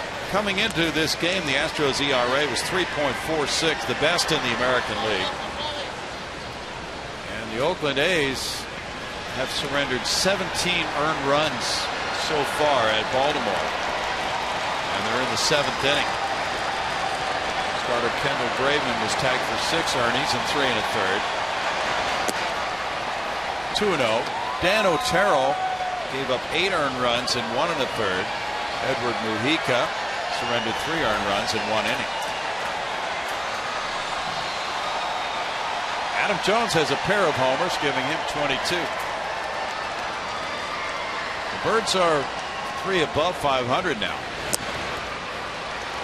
2 balls, 2 strikes, very much in the thick of things in that wild card situation.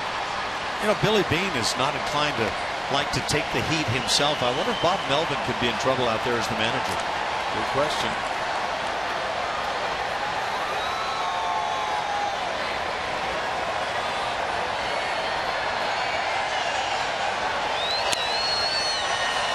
Gaddis pops it back out of play. Still 2-2. Shelby Miller lost his no-hitter. Arizona and Atlanta tied 1-1 now. They're in the bottom of the 8th inning. Arizona has 2 hits. Miller struck out 10 in his 7 innings of work. Gaddis is down. 4 strikeouts for Boyd. Nick Ahmed broke up the no-hitter for Arizona. Another fastball thrown by an Astros hitter here in the inning.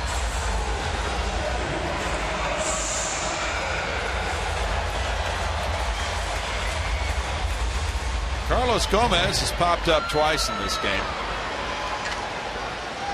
That's a rough conversation that hitters have with themselves when they strike out.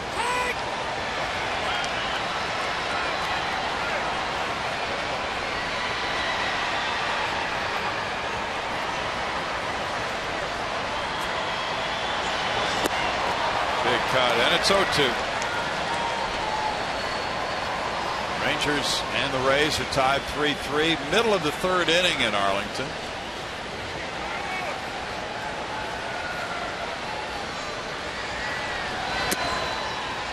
One and 2.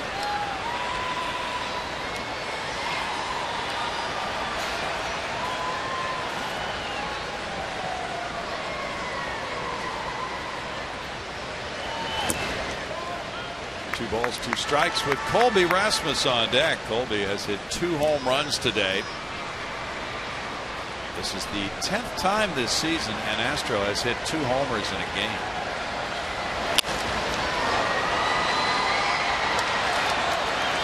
The long balls are piling up.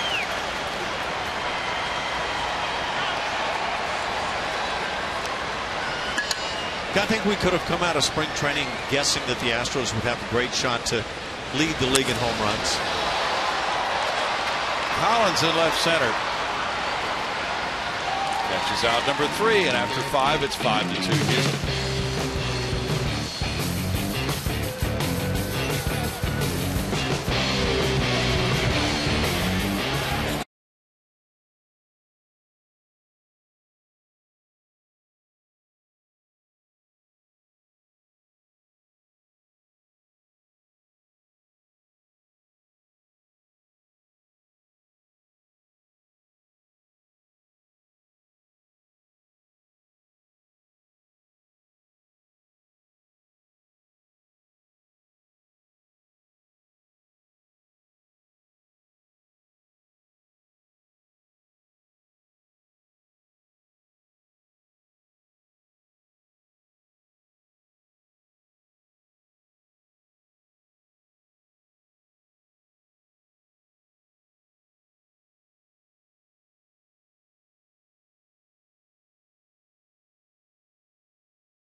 that Astro. We gave you the clues a couple innings back. He had 8-year career with the Giants and Astros, homered from both sides of the plate against the Padres in 1984. He was Mark Bailey, and he was a part of the Legends celebration yesterday. Always good to see Beetle back in the house. Ash, he was your backup for several years. Did you have a hunch this guy was going to be a pretty good coach? Yeah, we went back and forth actually a lot, and Mark Bailey was a really good catcher. Had a chance to maybe play for a long time, but a lot of power and very good defensively. Good to see beats, and you know what? He's got a heck of a golf game too. Oh yeah, he's long off the tee. Victor Martinez taking strike one. He has 2 runs batted in, both on ground outs. This 5-2 lead for Mike Fiers. He's upstairs with that one. It's 1-1. Fiers has retired 9 in a row now after back-to-back walks to open the 3rd inning. He was able to make those adjustments in the 3rd inning to get his game turned around after giving up a couple of unearned runs in the 1st. That was low for ball 2. Yeah, 2 switch hitting catchers for the Astros, Ashby and Bailey.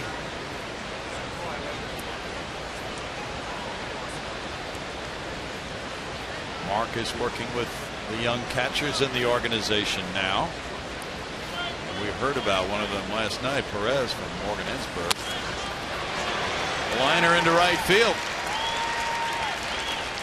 You know what? I'm sorry to step on you there, Bronny. I think the Astros have some fantastic coaching in the minor leagues for those youngsters. They do. Astros baseball offers incredible savings, such as the all-you-can-eat seats at Minute Maid Park. That's available every game. This incredible deal offers endless savings and scores you a ticket and unlimited ballpark favorites starting only at $35. For more information, visit astros.com/value or call 1-877-9-ASTROS. JD Martinez is 1 for 2.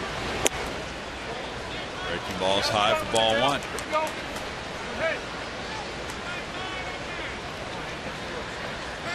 Adam Everett and Morgan Ensberg briefed us on the state of some of the top Astros minor leaguers last night. Good to have them visit. Brad Lidge and Roy Oswalt. Fly ball to right field. Marisnick into foul territory. 1 out. Look, when you've got the quality of people and talent that the Astros have with the guys you just mentioned, coaching down in the minor leagues, you just can't have better for an organization. And the passion you could hear yesterday as well. Yeah, it really came out. Tony DeFrancesco, fine AAA manager for Fresno, has been in the Astros system for years, and he's really been strong in developing young players. Tyler Collins is 1 for 2. Strike 1 to Collins. It's been a banner year in the Astros minor leagues. Big year for Fresno. Another one for Corpus Christi, and some of the other clubs as well have done exceptionally well, despite losing a lot of players to promotions along the way. 1-1. And now it's kind of nervous time for a lot of these guys on the 40-man roster who are thinking they might be September call-ups. Those decisions will be discussed in the next couple of weeks. 2 balls and a strike. Jeff Luhnow was interviewed in an article a few days ago and alluded to the fact that he and the skipper AJ will be talking about those call-ups leading up to September 1st, when rosters can be expanded. There may not be as many call-ups as there have been in the past, because typically with a contending club, those call-ups are usually limited to players who can really help in a pennant race. Line shot into right field. Marisnick picks it up, and Collins ripped one. He's 2 for 3. Swung out a couple of line drives. This already statistically best pitching staff in the American League is going to get stronger here very soon, as Lance McCullers and Vince Velasquez will get those call-ups, and I think definitely before September. AJ Hinch is coming out. 96 pitches, 61 of them strikes for Mike Fiers to this point. Marte will be the batter. He has struck him out twice. Here's the move to the bullpen now.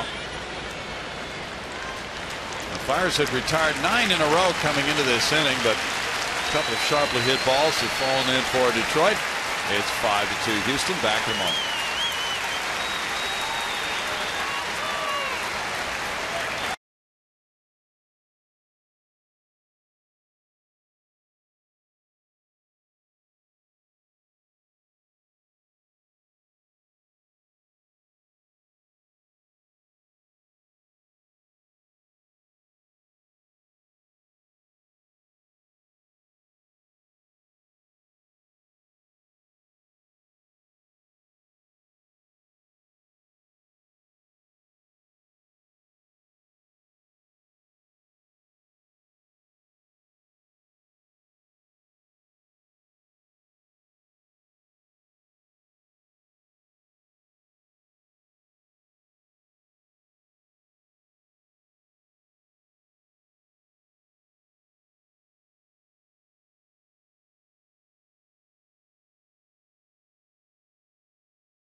To the bullpen as Josh Fields makes that jog in and starts to get loose. Josh Fields, big time arm, 3-1, 231 the earning, and a very good whip under the 1 mark. Left-hand hitters have had a really rough time, but the right-handers have been even tougher dealt with, and you can understand with the stuff of Josh Fields. Great fastball, over the top curveball, maybe an underused changeup. Well, he's facing the potential tying run here in the 6th inning. Jeffrey Marte has struck out both times to the plate. Victor Martinez at second and Collins at first with 1 out. The Flyers could be a winning pitcher for the first time since joining the Astros. Breaking pitch, ball 1. Alex Avila's on deck.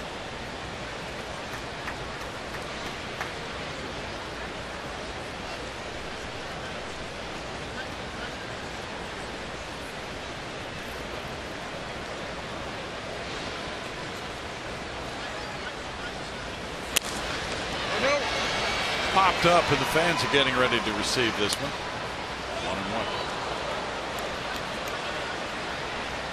1-1. Lamar Rogers is the manager at Greenville in the Astros farm system.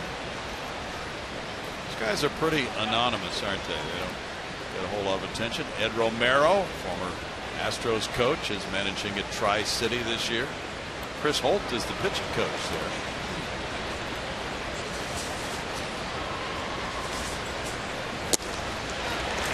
It's 1-2.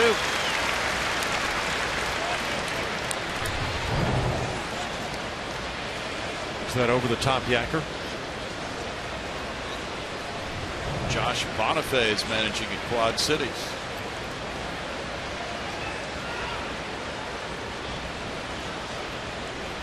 Omar Lopez is the skipper for Lancaster. Strike 3. That's out number 2.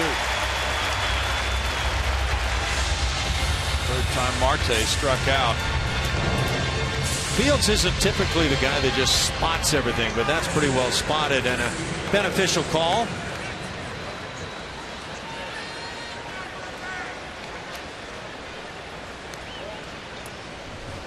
Alex Avila is 0 for 2, a strikeout and a ground out. Rodney Linares is managing at Corpus Christi. They have had just an outstanding year. Doug Brocail is the pitching coach.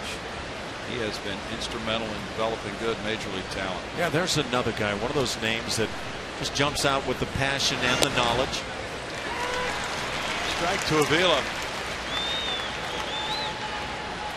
Former Astro Leon Roberts is the hitting coach at AAA Fresno. Ace Adams, the pitching coach there, and Tony DeFrancesco is their fine manager. Hitters seem to love Leon.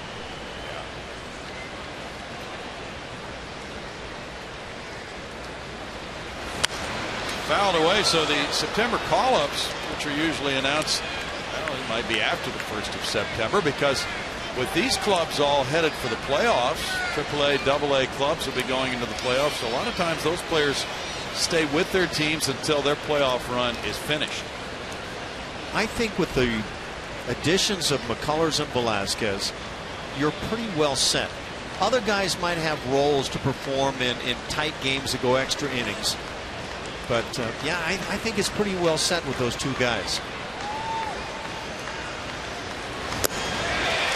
Avila strikes out. Great job by Josh Fields with 2 punch-outs, leaving 2 men on base. The Astros lead is intact for 5.5, 5-2, with Rasmus trying for perhaps his 3rd home run of the game. He leads it off in the bottom of the 6th.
To 2. Very special progressive fan of the game today. In fact, it's many fans.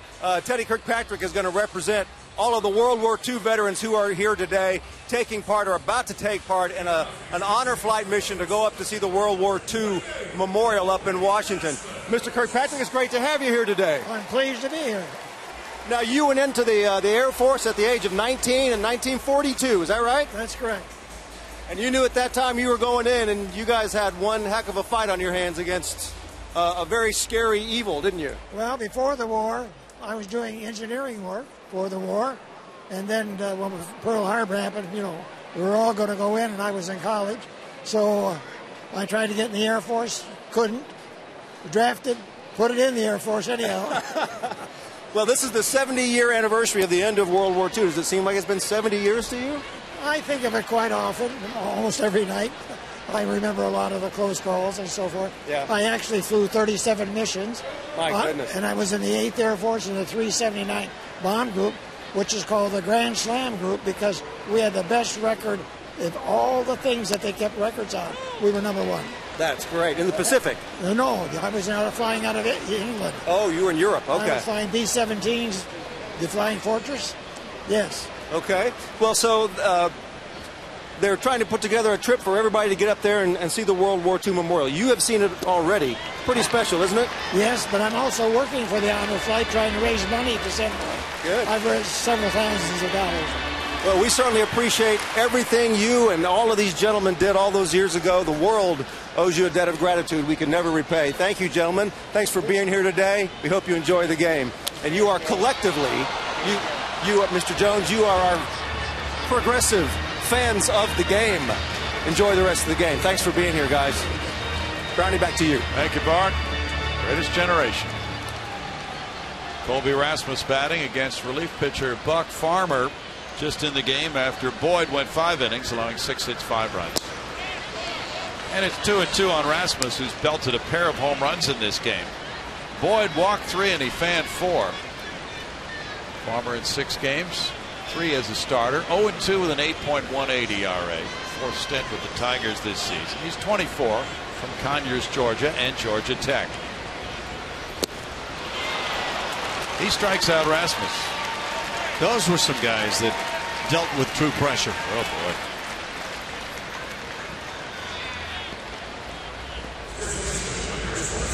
Farmer came up with the Tigers last year. He appeared in 4 major league games. He was a 5th-round pick in 2013. Chris Carter has walked and scored in the 2nd inning, grounded out in the 3rd. Farmer came up most recently from AAA Toledo prior to the game July 27th at Tampa Bay. Strike to Carter. Marlins lead the Cardinals at St. Louis 6-4. They're in the top of the 7th inning. The Redbirds are 44-17 at home.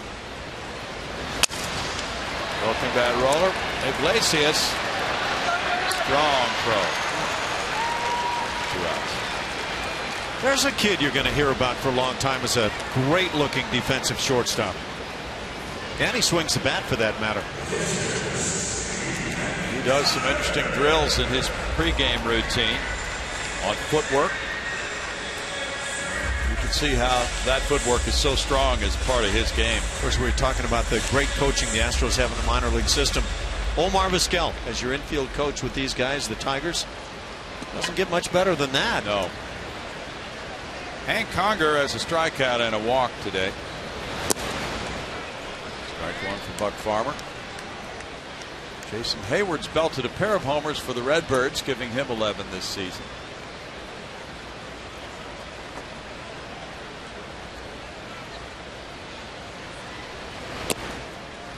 It's 1-1.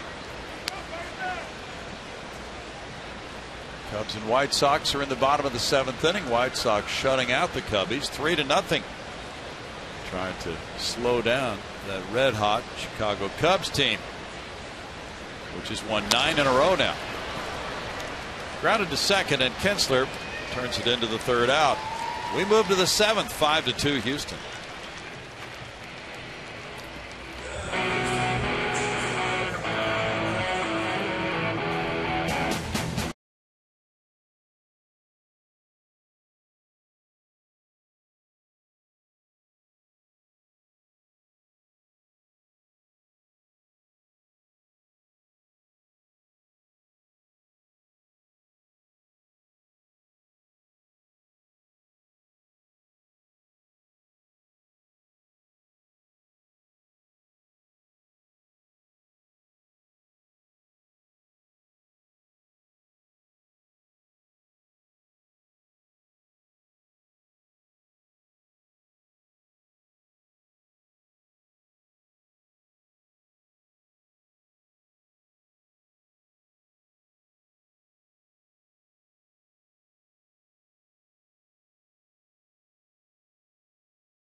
Showing some great stuff. Had that curveball working today. He worked it very solidly, striking out Marte and Avila to end the 6th inning. Good looking stuff. Terrific job by Fields. 2/3 of an inning, no hits, no runs, 2 strikeouts. Mike Fiers went 5 1/3, giving up 5 hits, 2 runs, no earned runs. Walking 2, fanning 5. He's in line for his first win as an Astro. Fields helping him out of that jam in the 6th. Now it's Chad Qualls, pitcher number 3. He's 1-4, 4 saves, and a 3.72 ERA. And we've been talking about it, how good he's been since coming off the DL. Pretty much turned into the lockdown Qualls guy. So that's what the Astros are looking for right now in the 7th inning. Anthony Gose is the leadoff man in the 7th. He's 0 for 2. Qualls worked a quick inning last night. He struck out a pair. And he needed only 10 pitches to get those 3 outs. In the game Detroit won in the 11th 4-2. And strike 1 to Gose. As you mentioned, Ash, just terrific work from Chad Qualls. Coming back from that injury, the pinched nerve in his neck. Since he returned from the 15-day disabled list, he's given up 1 earned run in 11 2/3 innings. Pitching like that down the stretch is really what the Astros are going to need now as they try to lock down this division. Getting exciting, isn't it? It's a spot I don't think people could honestly say they anticipated starting the year. This might be, for the Astros, the greatest story that they've told for a whole season, considering expectations coming into this year. Yeah, that's likely true when you think back to some of the teams and the rosters that they had compiled that did make it into postseason play this year. Leaving spring training, I don't think it was time yet. 2 balls, 2 strikes. Well, Qualls was in one of those automobiles yesterday in the pregame parade of 05 NLCS champion team. And of course, he has spanned the gap of 10 years between the 05 club and this club. He's the only guy to do that in terms of uniform personnel.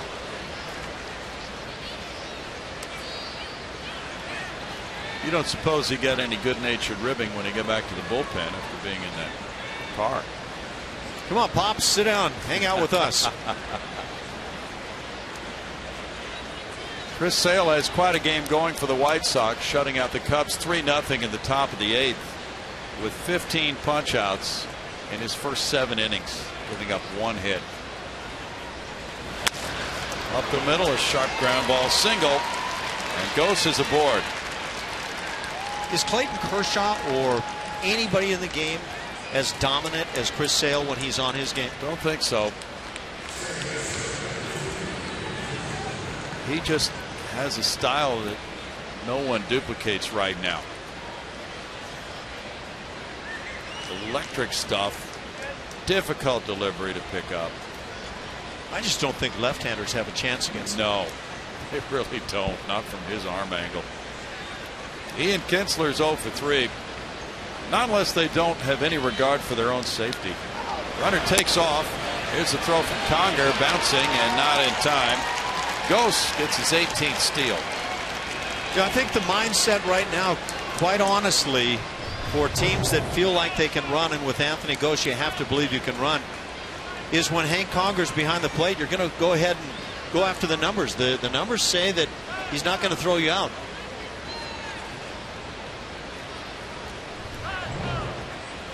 Ryan Braun has tied Robin Yount to 251 career home runs with the Brewers. Bouncer shortstop. Correa gets the out at first.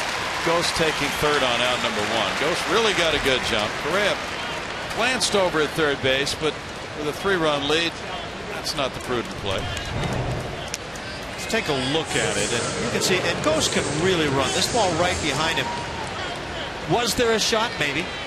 But if you don't get that out and then suddenly have runners at first and third, nobody out, then you got serious problems. Yes, sir. Big problems, because the potential tying run is coming to the plate. Iglesias is 0 for 2 with a walk. You know, this is a pitch to contact Astros staff. We've been talking about that all season long. That requires good decision making by the players when the ball is in play, and it is a lot. Not to disparage anybody, but it's not really a high strikeout staff, so those plays need to be made. And why is this staff now in first place in ERA in the American League? I would give great credit to the defense. This has been a very good defensive unit. That guy has helped a tremendous amount. The outfield is a group that can go get it with anybody. Of course, Altuve's been spectacular at second. Yeah, that outfield can really go. Slider worked for strike 2 on Iglesias. You know, a guy that probably hasn't been talked a lot about defensively, Jake Marisnick, obviously terrific in the outfield. Luis Valbuena has done, in my estimation, a really solid job and beyond at third base. He has.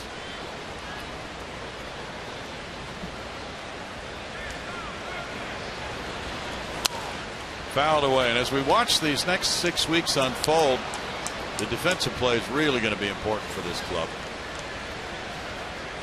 If you want to keep pitching well, you better keep playing solid defense. And you know, you tend to use terms like solid, and there's a guy that's been really good wherever he's been defensively. I'm not so sure that he doesn't fit in as good a first baseman as you have right now. But this team makes the spectacular plays.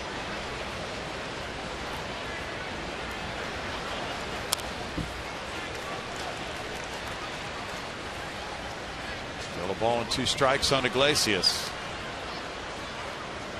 These two teams have scored just about the same number of runs for the season.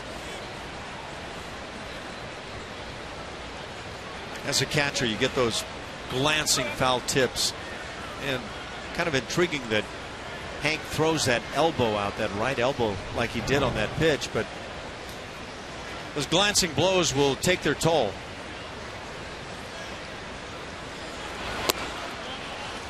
It's 2-2. Well, the Astros have scored 5 runs today, giving them 514 for the season. The Tigers have 507, so just about dead even. And the Astros have played 1 more game than Detroit, but the ERAs are the big differential between these two clubs. Yeah, run differential. That's where you determine wins and losses, the probability. Struck him out looking. Iglesias goes right after Doug Eddings, and Brad Ausmus is out.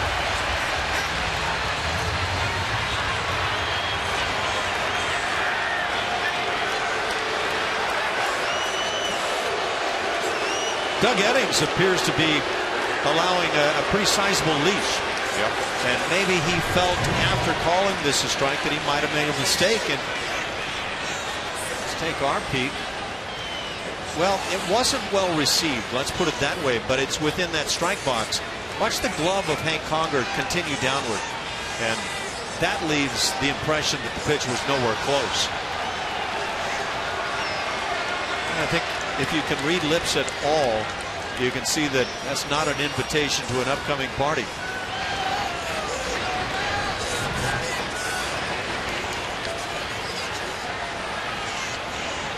Well, Doug Eddings is about to get somebody out of this ball game if that continues. And again, that was not the best of receptions behind home plate, to say the least, and that sets it up for the arguments. Miguel Cabrera is the batter. That's why that out was very important. In a 3-run lead for the Astros, if Iglesias had reached, then Cabrera represents the tying run. Miggy 1 for 2 with an RBI, also a walk, and that is strike 1. But you know what? People analyzing catcher framing will, because that pitch was in that location and maybe the argument that ensues, will say, well, okay, so that's a plus point in that category. Yeah, I couldn't disagree more. Cabrera rips one deep to right field. Marisnick back. That is going to make this a 1-run game. Opposite field, 2-run homer. 5-4 now as Cabrera hits his 16th.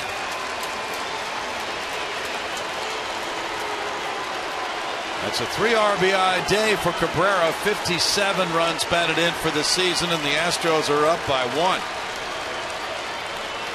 So there's a bit of my beef with guys that get sent to the minor leagues for rehab assignments to come back to the big leagues, especially when they're quality talent. Would you rather have that home run if you're the Tigers right there in the big leagues, or, well, he's showing that he's ready to come back to the big leagues because he was hit in a minor league game.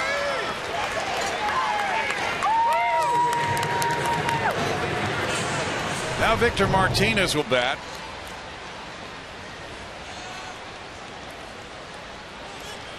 Taking that outside corner and driving it with authority.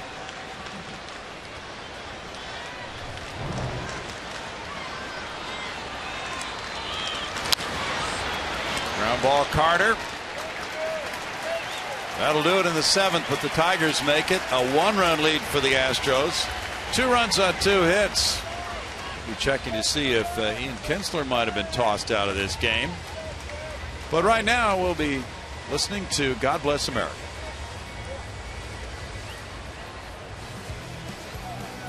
It's our Sunday afternoon tradition here at Minute Maid Park. Now, ladies and gentlemen, we pause to honor not only our great nation, but to thank and salute those who have served or are still continuing to serve and protect our freedoms around the world each and every day. In honor of America, ladies and gentlemen, please welcome the worship leaders at Chapelwood United Methodist Church, Joe Mishler and Jasmine Jenkins, as they lead us in God Bless America.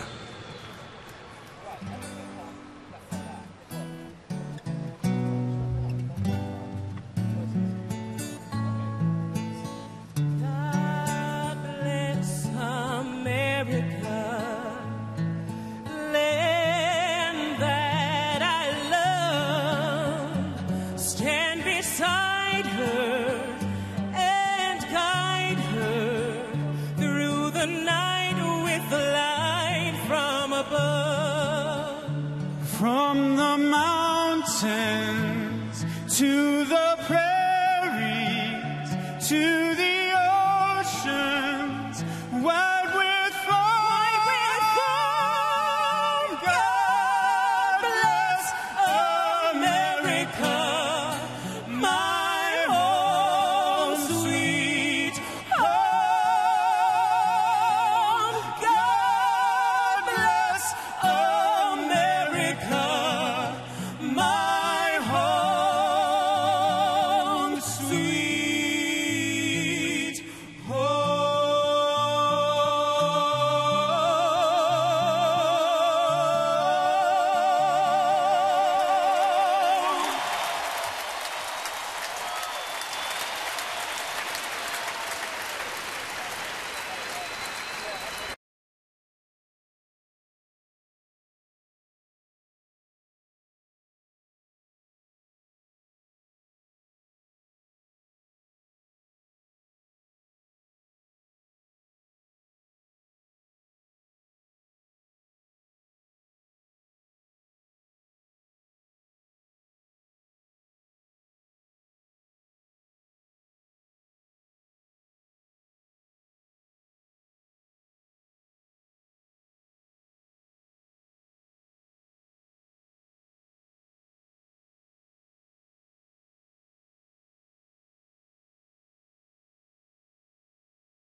Ian Kinsler, meanwhile, he's making an exit after getting tossed out of the game by the home plate umpire Doug Eddings.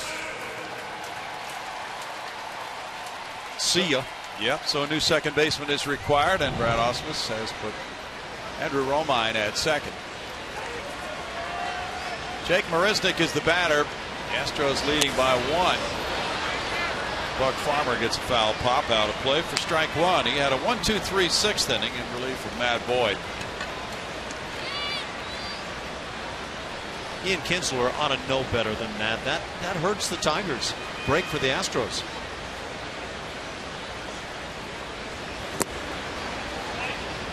Marisnick takes a look at it. It's 1-1. Will Harris is warming up for Houston. Farmer trying to keep it close. Tigers will have J.D. Martinez, Collins, and Marte due up in the 8th. It's 2-1. Pirates lead the Mets 6-1. They're in the top of the 8th in New York.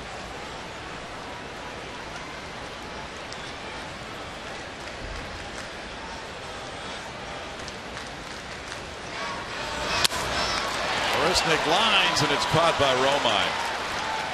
1 out. Bart?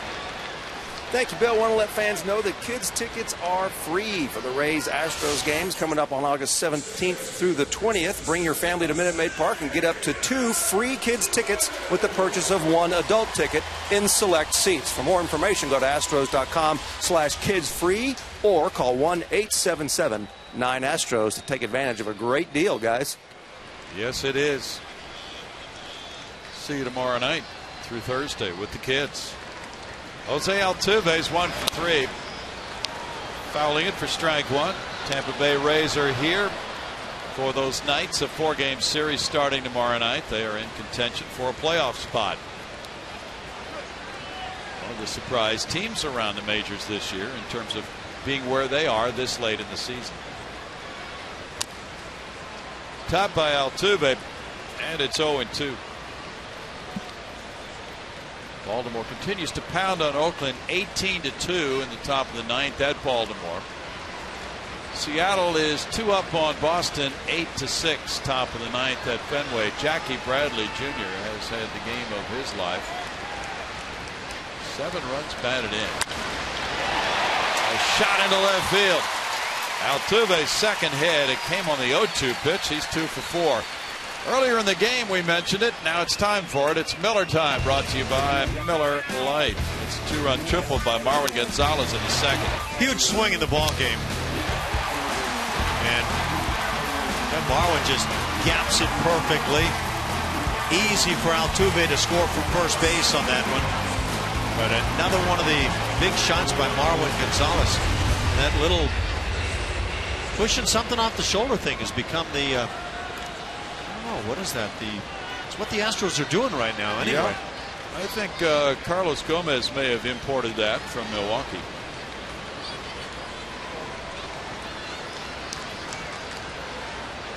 Margot 2 for 3 in this game. You know, Milwaukee's been known to import products. Yes. No immigration issues there, I assume. No. Marte's off the line, even with a bag at third. Each club has 7 hits now. The Astros have 1 error to none for Detroit. And there's ball 1 from Farmer.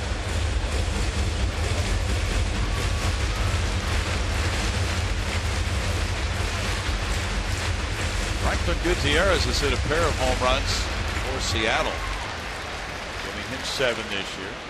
Robbie Cano struck for his 13th, and Nelson Cruz belted number 36.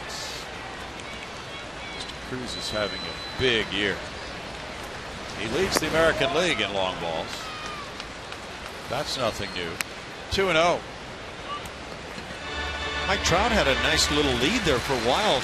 He was off and running, but Nelson Cruz is just taking it. Guess how many 30 home run hitters there are right now in the American League? Ooh, let's see. There are 4, I believe. Is that 7? 7. Yep. Here.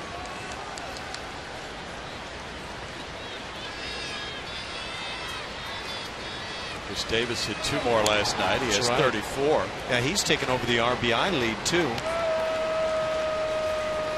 Nelson Cruz, Chris Davis, Mike Trout, Albert Pujols, Mark Teixeira,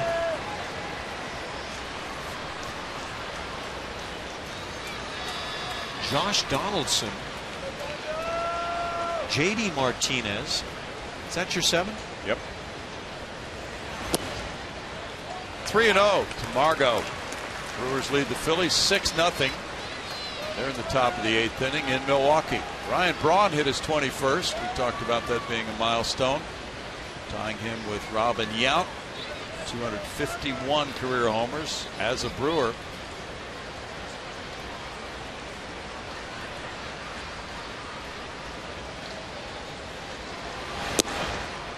In for a strike, 3-1. There were rumors, apparently totally unfounded, that the Astros were interested in acquiring Chase Utley of the Phillies. It's been reported that he has cleared waivers. Utley is not in the lineup today for Philadelphia. Well, my question would be, who would want to pick up that contract at this stage of his career? True. Now, if you pick him up at the minimum later, maybe so. There's a walk, and Gonzalez takes his 12th of the year. Correa will bat. Avila out, and he and Farmer talk as Brad Ausmus walks toward the mound.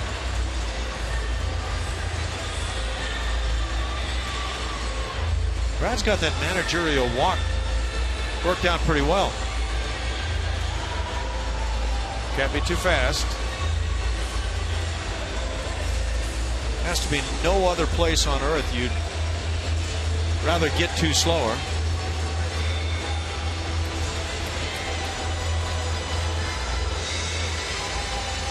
He seems to be awaiting the approach of the home plate umpire before calling in a relief pitcher. So why do the umpires wait so long to get to the inevitable? Professional courtesy. Is that what it is? Maybe. That's the change. Farmer leaving, and we'll get to Detroit pitcher number 3. We return with the score 5-4 Houston.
They have 2 men on and 1 out.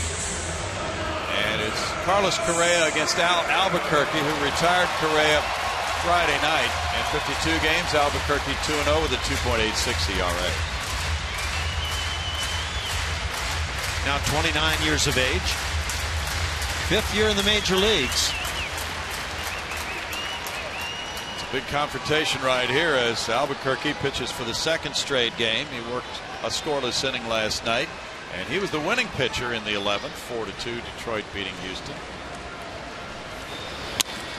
Correa back to Albuquerque. He feeds Iglesias, reaching back and then turning a slick double play.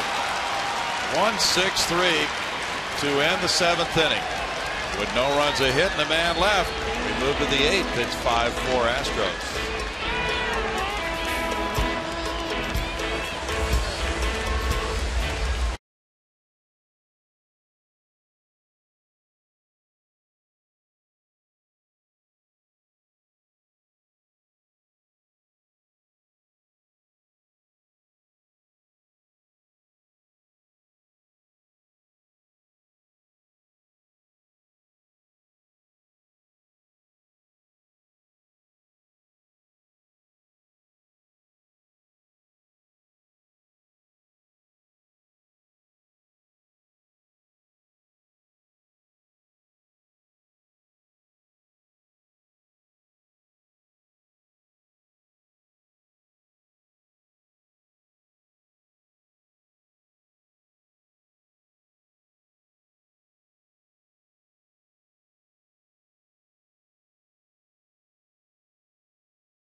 Airlines. Book your low fare now at southwest.com.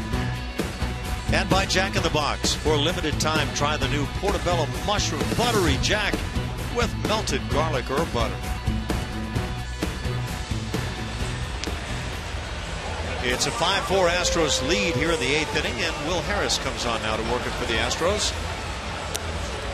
Outing number 47 for Will. Some phenomenal numbers. 29 hits allowed in almost 50 innings. And a great whip under the 1 mark. The Astros need that right now. He'll try to lock it down here in the 8th inning with the 1-run lead. J.D. Martinez, Collins, and Marte due up. And a low batting average against Mr. Harris this season from LSU. Outside ball 1. J.D. is 1 for 3. He singled to center in the 1st inning when the Tigers got 2. They just got 2 more on a Miguel Cabrera opposite field homer in the 7th to close the gap to within 1. Now 2-0 to Martinez. Chad Qualls in 1 inning, allowed 2 hits, 2 runs with no walks. He struck out 1. Harris worked 1/3 of an inning Wednesday at San Francisco.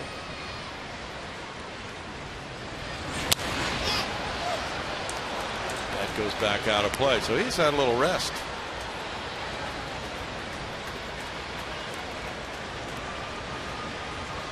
That's an unusual rest for Will.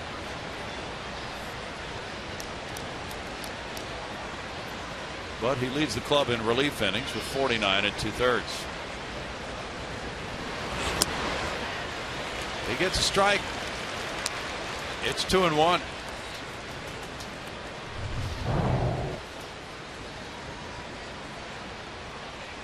Maybe a little cut job by Will Harris. Make that a 2-2 count.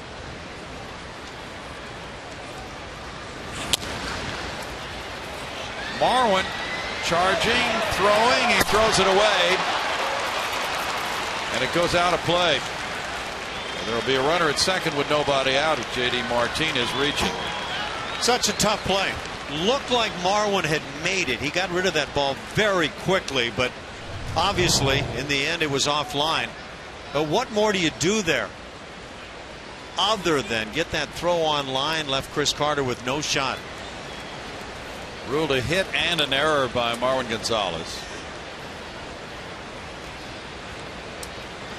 His 7th error of the year.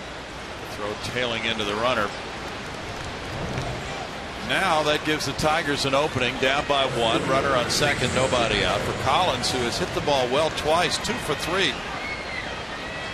That's a double and a single.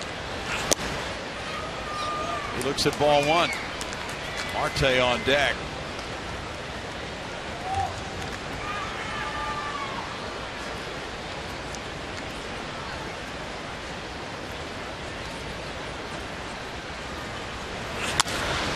Hit sharply into right center field. J.D. Martinez coming home to tie the game at 5. And Detroit has created a brand new start for itself here in the 8th inning. 3rd hit of the day for Collins. His 10th run batted in of the year. And now what you're likely facing is a running game from the Tigers. Ground ball just shoots in that gap through the shift.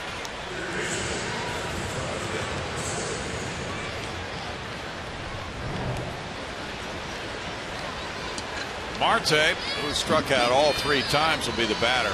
Avila on deck. It's 8 hits for the Tigers. The Astros have 7. Their 2 errors have been costly today. That's strike 1.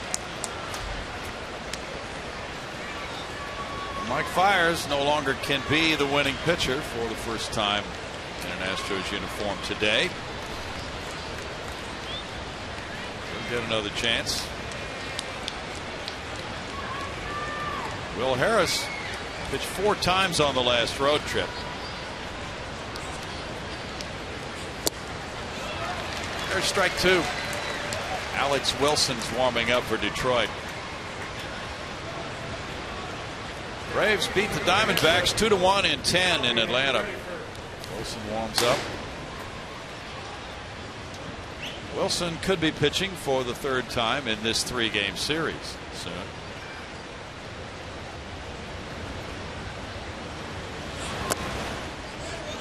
It's 1-2.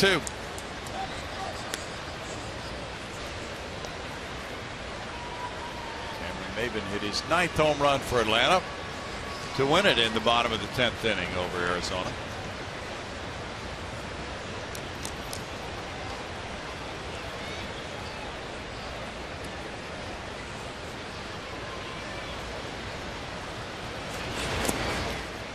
The runner starts and then gets back. 2-2. Collins turned around and went back to first when he saw that Conger was close to picking it up.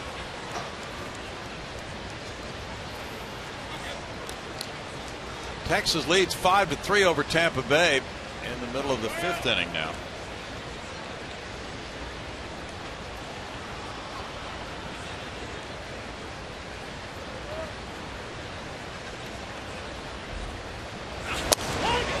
Strike 3 call. 1 out. That's the golden sombrero for Marte.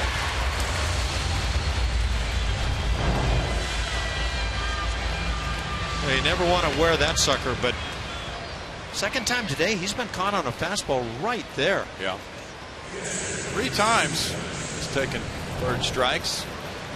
Unfortunately, with Detroit leaving town, he will not be able to receive his golden sombrero from any Houston Western store.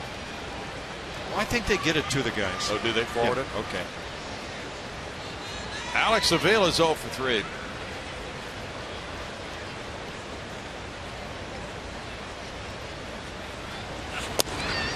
You never wore that particular chapeau yourself, did you? You know, I don't ever recall that, but it must have happened somewhere. Probably refused to wear it. Somebody's doing a little research right now. I know. It always happens.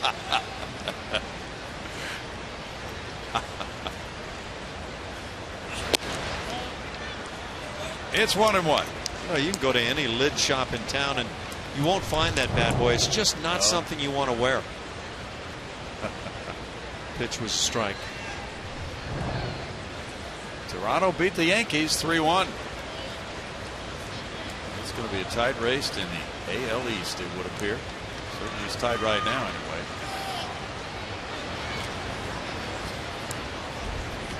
Who's your favorite there between Toronto and the Yankees? You know what? I've vacillated on it because I do like the Yankees and what they've been able to do, but suddenly Toronto came a-charging, but now the Yankees have responded, so I'm going to let that one play out and not be a commentator on it. It's a half-game lead for the Pinstripers now. 2 balls and a strike. Those are going to be important games when the Astros visit the Yankees on the next road trip. Just a half game between Yankees and Blue Jays, and the Orioles are only 4 games back. Yeah, I say watch the Orioles as much as you have to watch the Texas Rangers right now. True. Well, the thing about a team in the Orioles position is if they win, they gain ground on somebody who loses in that Toronto-New York series. Fly ball outside the left field line, back into the seats. 2-2. Yankees are now 64-52. Yeah, the Orioles have gained the right to say we don't care who wins. We'll just take care of business. Of course, at some point that changes.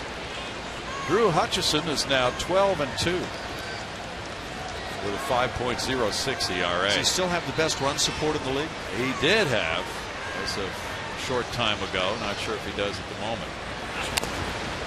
Foul back, but today did not follow that pattern. He gave up 1 earned run in 6 2/3 innings and won the game 3-1. It's actually a guy with good stuff. Yeah. Most combined wins by teammates. Dallas Keuchel, Colin McHugh 27. Waka and Martinez with 26. Burley and Hutchison 25. Bumgarner and Heston 24. And as good as Colin McHugh was last night, he could have very easily had another number on there. You bet he could. He threw the ball very well.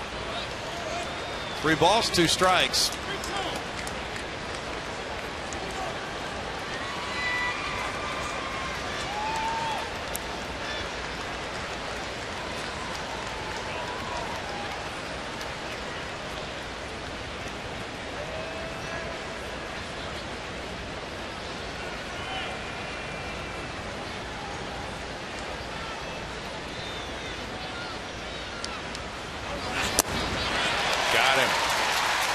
2 punch-outs in a row for Harris. Bart?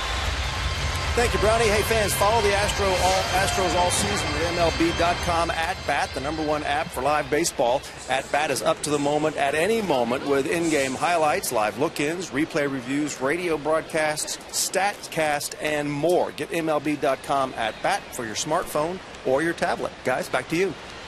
Thank you, sir. Anthony Gose is the batter. He's 1 for 3.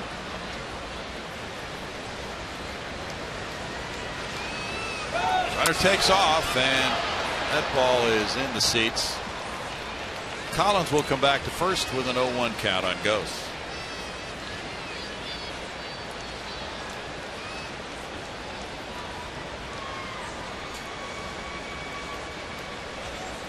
Well, it's the Angels and the Royals tonight in Kansas City.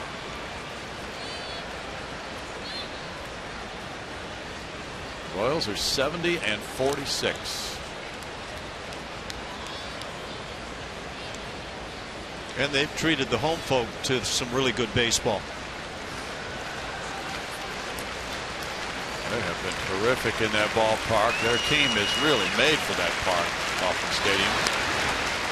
The speed and the outfielders, the way they cover the ground. The Royals, if they win, can move a season best 25 games over 500.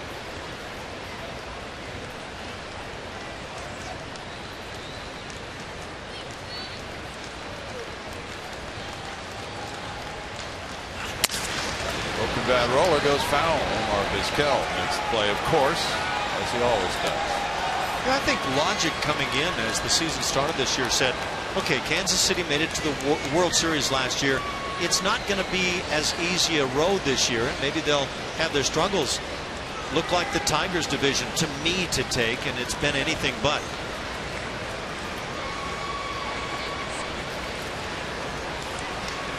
According to the official website of Major League Baseball, the Royals have a 100% chance of reaching the playoffs now. Wow. Runner going, swing and a miss, and a strikeout. Harris strikes out 3 in a row, but the Tigers tie it with a run on 2 hits and an error, leaving a man. It's 5-5 in the 8th.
Rasmus.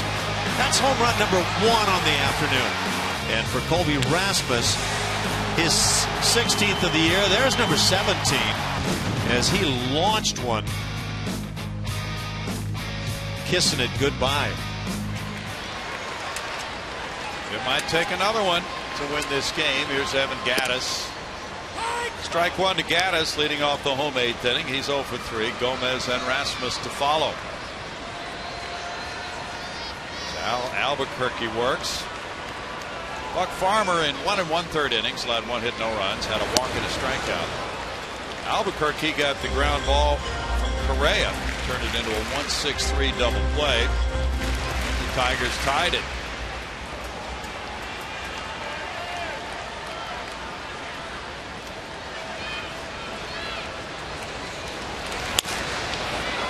Foul. Rick on Twitter tells us about that shoulder gesture we were wondering about, Carlos Gomez. It's dusting off the haters. I see. Wow. See, that presumes that there are haters, but I don't know. 1-2. We also had a question from Nina Cortland on Twitter. Where were Pettit and Clemens yesterday at the Legends Weekend celebration? We understand that Andy Pettit's son Josh got married last night. And I believe Lance Berkman, after he was in the parade, took off to attend the liner, and it's caught by Romine. And then Roger Clemens had a charity commitment, from what we were told. But great attendance by that 2005 club. That club always showed up, still showing up. Yeah, not the truth. Yeah, they had a hard time showing up entirely in the World Series, and I kind of like the explanation that they expended everything they had getting there and maybe just didn't have anything left. Carlos Gomez is 0 for 3. Bouncer up the middle. Iglesias. 2 outs. And it's Rasmus. A big part of the Astros offense today with 2 homers and 3 at-bats. Gomez now is 1 for his last 32. Brad Ausmus makes the move to the bullpen. Rasmus hit a homer in the second and another in the third off lefty Boyd. And Brad will bring in another lefty, Tom Gorzolani, to face Rasmus this time with the score of 5-5. We'll be right back.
Batter, and pitcher number 4 has come in for Brad Ausmus.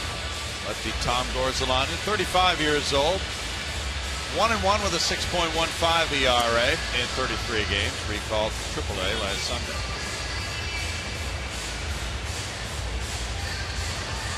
Pitched against the Astros 4 times this year, despite having been sent to the minor leagues. But just 3 innings of work, typical for that left-hander that comes out of the bullpen to get the left-handed bat. Rasmus, who's unloaded 2 homers in this game, faced Gorzolani in Detroit May 24th with a couple of men on base, and Gorzolani struck him out. That game was tied 7-7 in the 7th inning at the time. This one at 5-5 in the 8th, and Rasmus 0 for 6 with 4 punch-outs lifetime against Gorzolani. Infield is shifted around.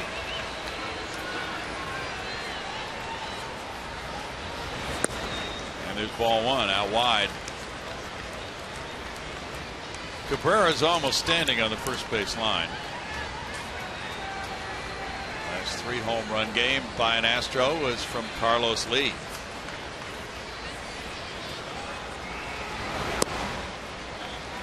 And a lot of times, a guy in Rasmus's situation, lefty on lefty, tough sidearm delivery of Corzolani, would not be thinking about that big swing that might produce a homer, but cutting down on his swing some, maybe opening up and just trying to punch the ball somewhere hard.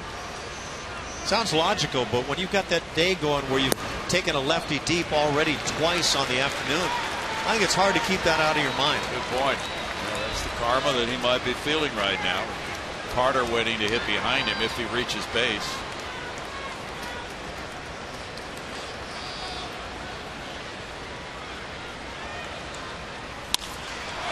Rasmus gets underneath it. Collins comes in. Iglesias over. Iglesias has it to win the 8th inning. 5-5 heading to the 9th.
Sunday afternoon, watching as this game is about to be decided at some point. Will it be extra innings for the 2nd straight day?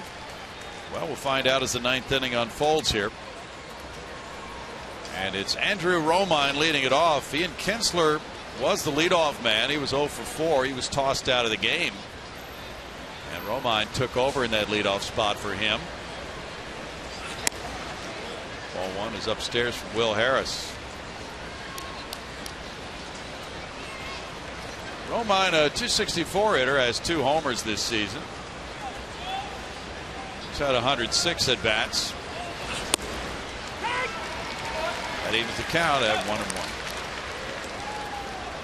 So with Kinsler being tossed, and Ian's having a good year. .299 average at game time, 3rd in hits. That deprives the Tigers of a big bat here in the 9th. 2 balls and a strike.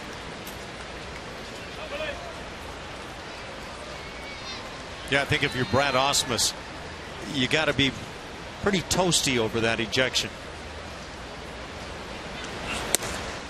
Romine takes it. It's 2-2.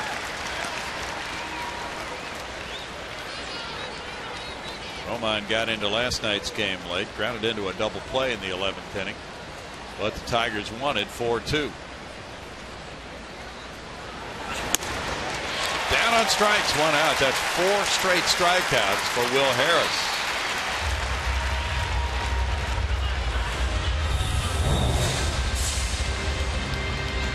Strange ball game. 2 unearned runs back in the 1st inning, and then that little chopper that turns into a hit and an E5 to start the 8th inning, and that's led to 3 of the runs for the Tigers today. Iglesias scored a 1st inning run, reaching on that error. Then he walked. He's 0 for 3, and there's strike 1 with Miguel Cabrera on deck. Well, that's a lot of incentive for a pitcher to get this hitter. Face Cabrera with nobody on. Cabrera ripped a 2-run opposite field homer in the 7th inning. At that point, the Astros had led 5-2. That closed the gap to 1, and then they tied it on the Collins single in the 8th. Late inning Tiger offense today. 1-1. That Kansas City Angels game later tonight will find the Angels needing a win to hang on to a wild card spot as of now, because Baltimore has won. Out to Correa. Charges, makes the pickup and throws him out. 2 outs. That ball was spinning a little wildly there. A little jam shot there from Iglesias. Miguel Cabrera, one of the game's great hitters, not just today, but historically. You check him out and you'll find out he belongs with some of the revered names in the game, and he just took one away and launched it away today. Always a threat. 2 for 3 today. A homer, 3 runs batted in. .352 for the season. Strike to Cabrera. Cabrera's highest single season average was .348 when he won his 3rd batting title in 2013. So he has had some monster years in batting average. 0-2. He drove in 139 runs in his first MVP year of 2012, and then followed that up in his 2nd straight MVP season with 137.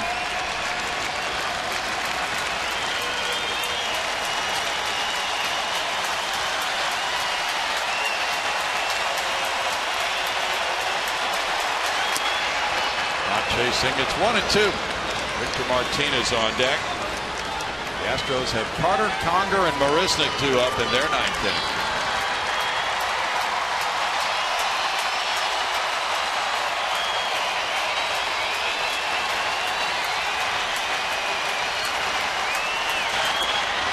Now 2-2. This is not at all unusual for Cabrera.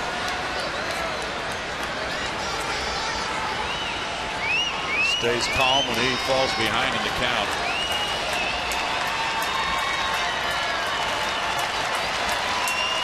Gomez is stationed in right center field. Breaking pitch. That's close. 3-2 now. From 0-2 to 3-2.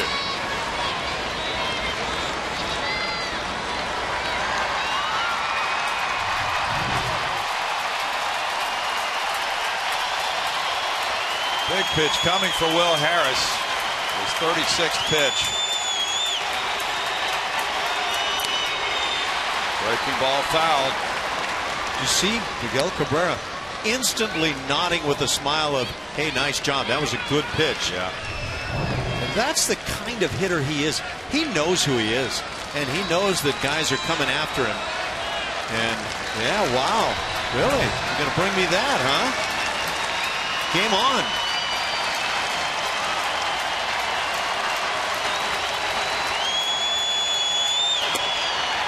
Ball 4. 2-out walk puts Cabrera aboard for Victor Martinez.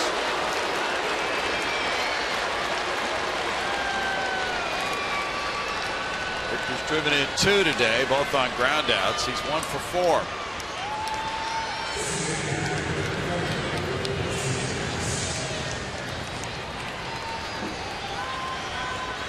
Yeah, I think sometimes we in life don't realize on occasions what we're looking at, but with Miguel Cabrera, you're looking at one of the really great hitters. He is. He's tremendous. Infield shifts around for Martinez.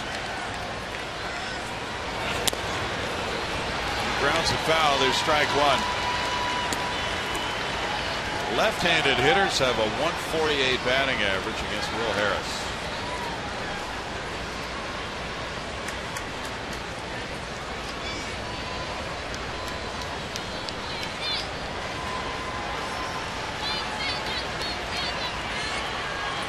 Quite a a battle today after the Tigers won in 11 last night, 4-2.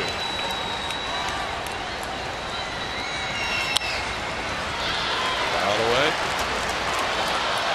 0-2 now to Victor. Victor was at the plate in the third inning.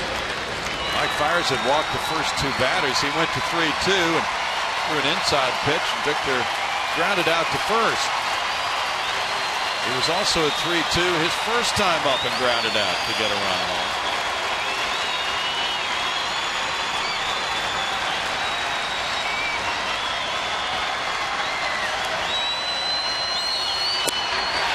On strikes, threw the fastball by him and keeps the game tied at 5. Bottom of the ninth.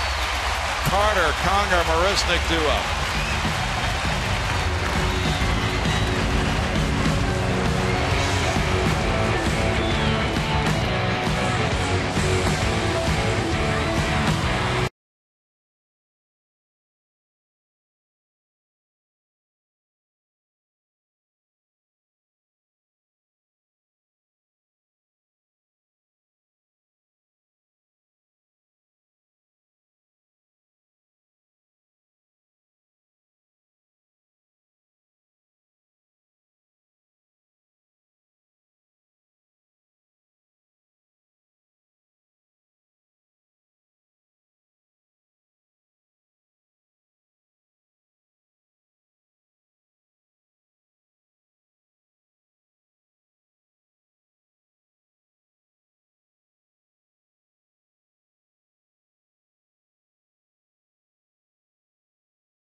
That's with Kevin Eschenfelder and the skip, Art Howe.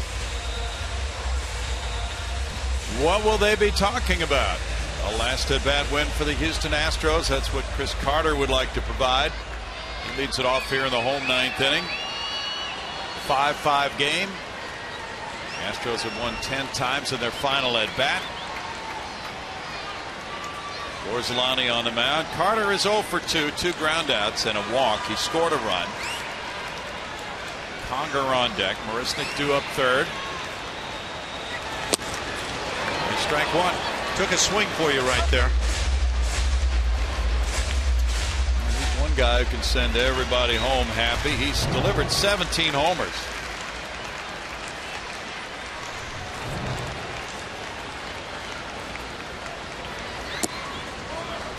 One and one to Carter.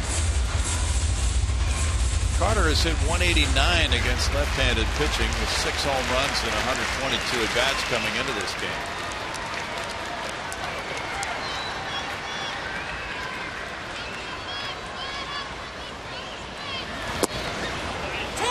Strike 2. It's 1-2 now.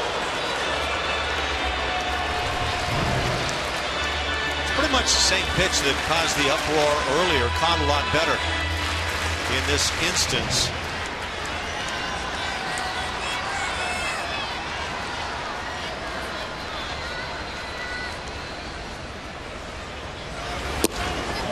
Two and 2 to Carter.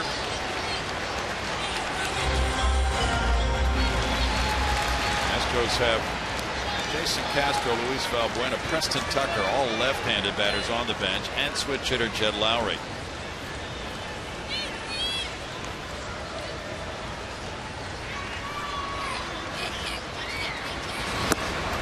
Carter takes, and it's 3-2.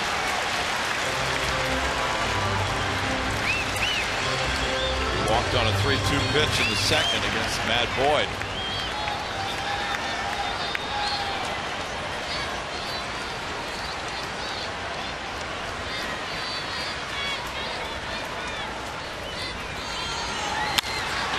Fly ball, center field. Goes back. 1 out.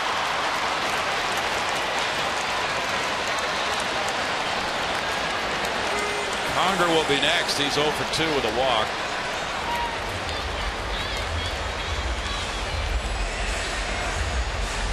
Orsolani made his major league debut against the Astros in that 05 season as a starter against Andy Pettitte in Pittsburgh. Morgan Ensberg hit a homer off him. We got a question on Twitter about what Morgan Ensberg is doing now. I'm pleased to be joined by him last night. He's working in the Astros minor leagues as a coach. Romine.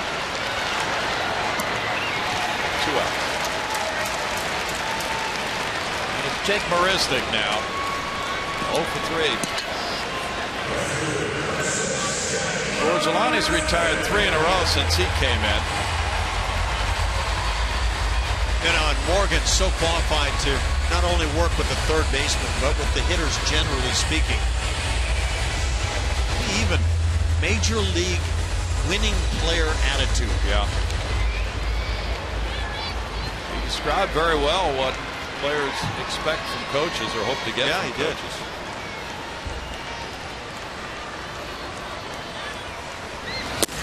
Strike 1 with Altuve on deck. The Astros got 4 in the second, 1 in the third. Rasmus homered in both of those innings. Luke Gregerson warming up now. Since the third inning, they've had 1 hit, an Altuve 7th inning single.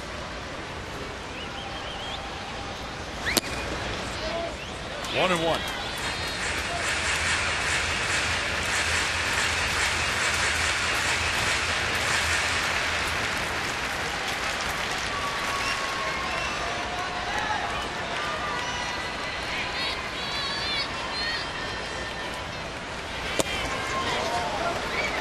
Swing, and it's 2-1. Marisnick had a big month of April.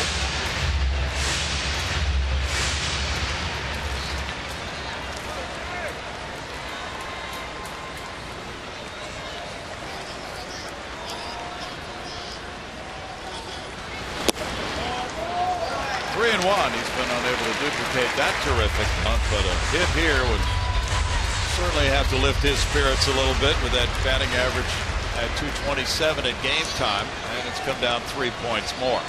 Jake came out of the blocks looking like he had figured out the offensive side of the game. Sure did. 3-2. He is still a major defensive weapon.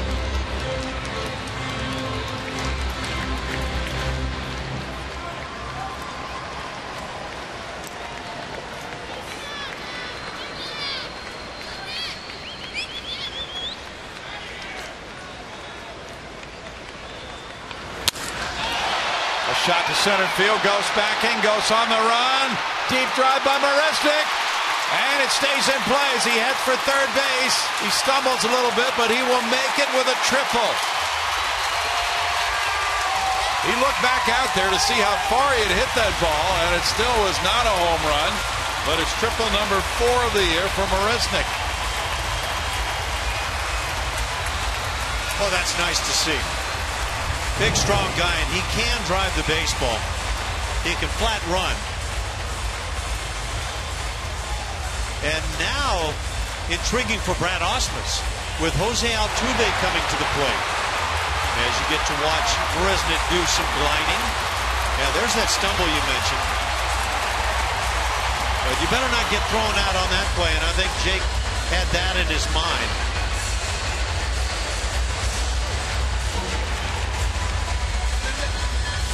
Pitching change for Brad Ausmus with Altuve due up, and we'll be back to see it in just a moment.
waiting for Jose Altuve to bat. Pitcher number 5 has come in the game. Alex Wilson for Detroit. He's 2-3.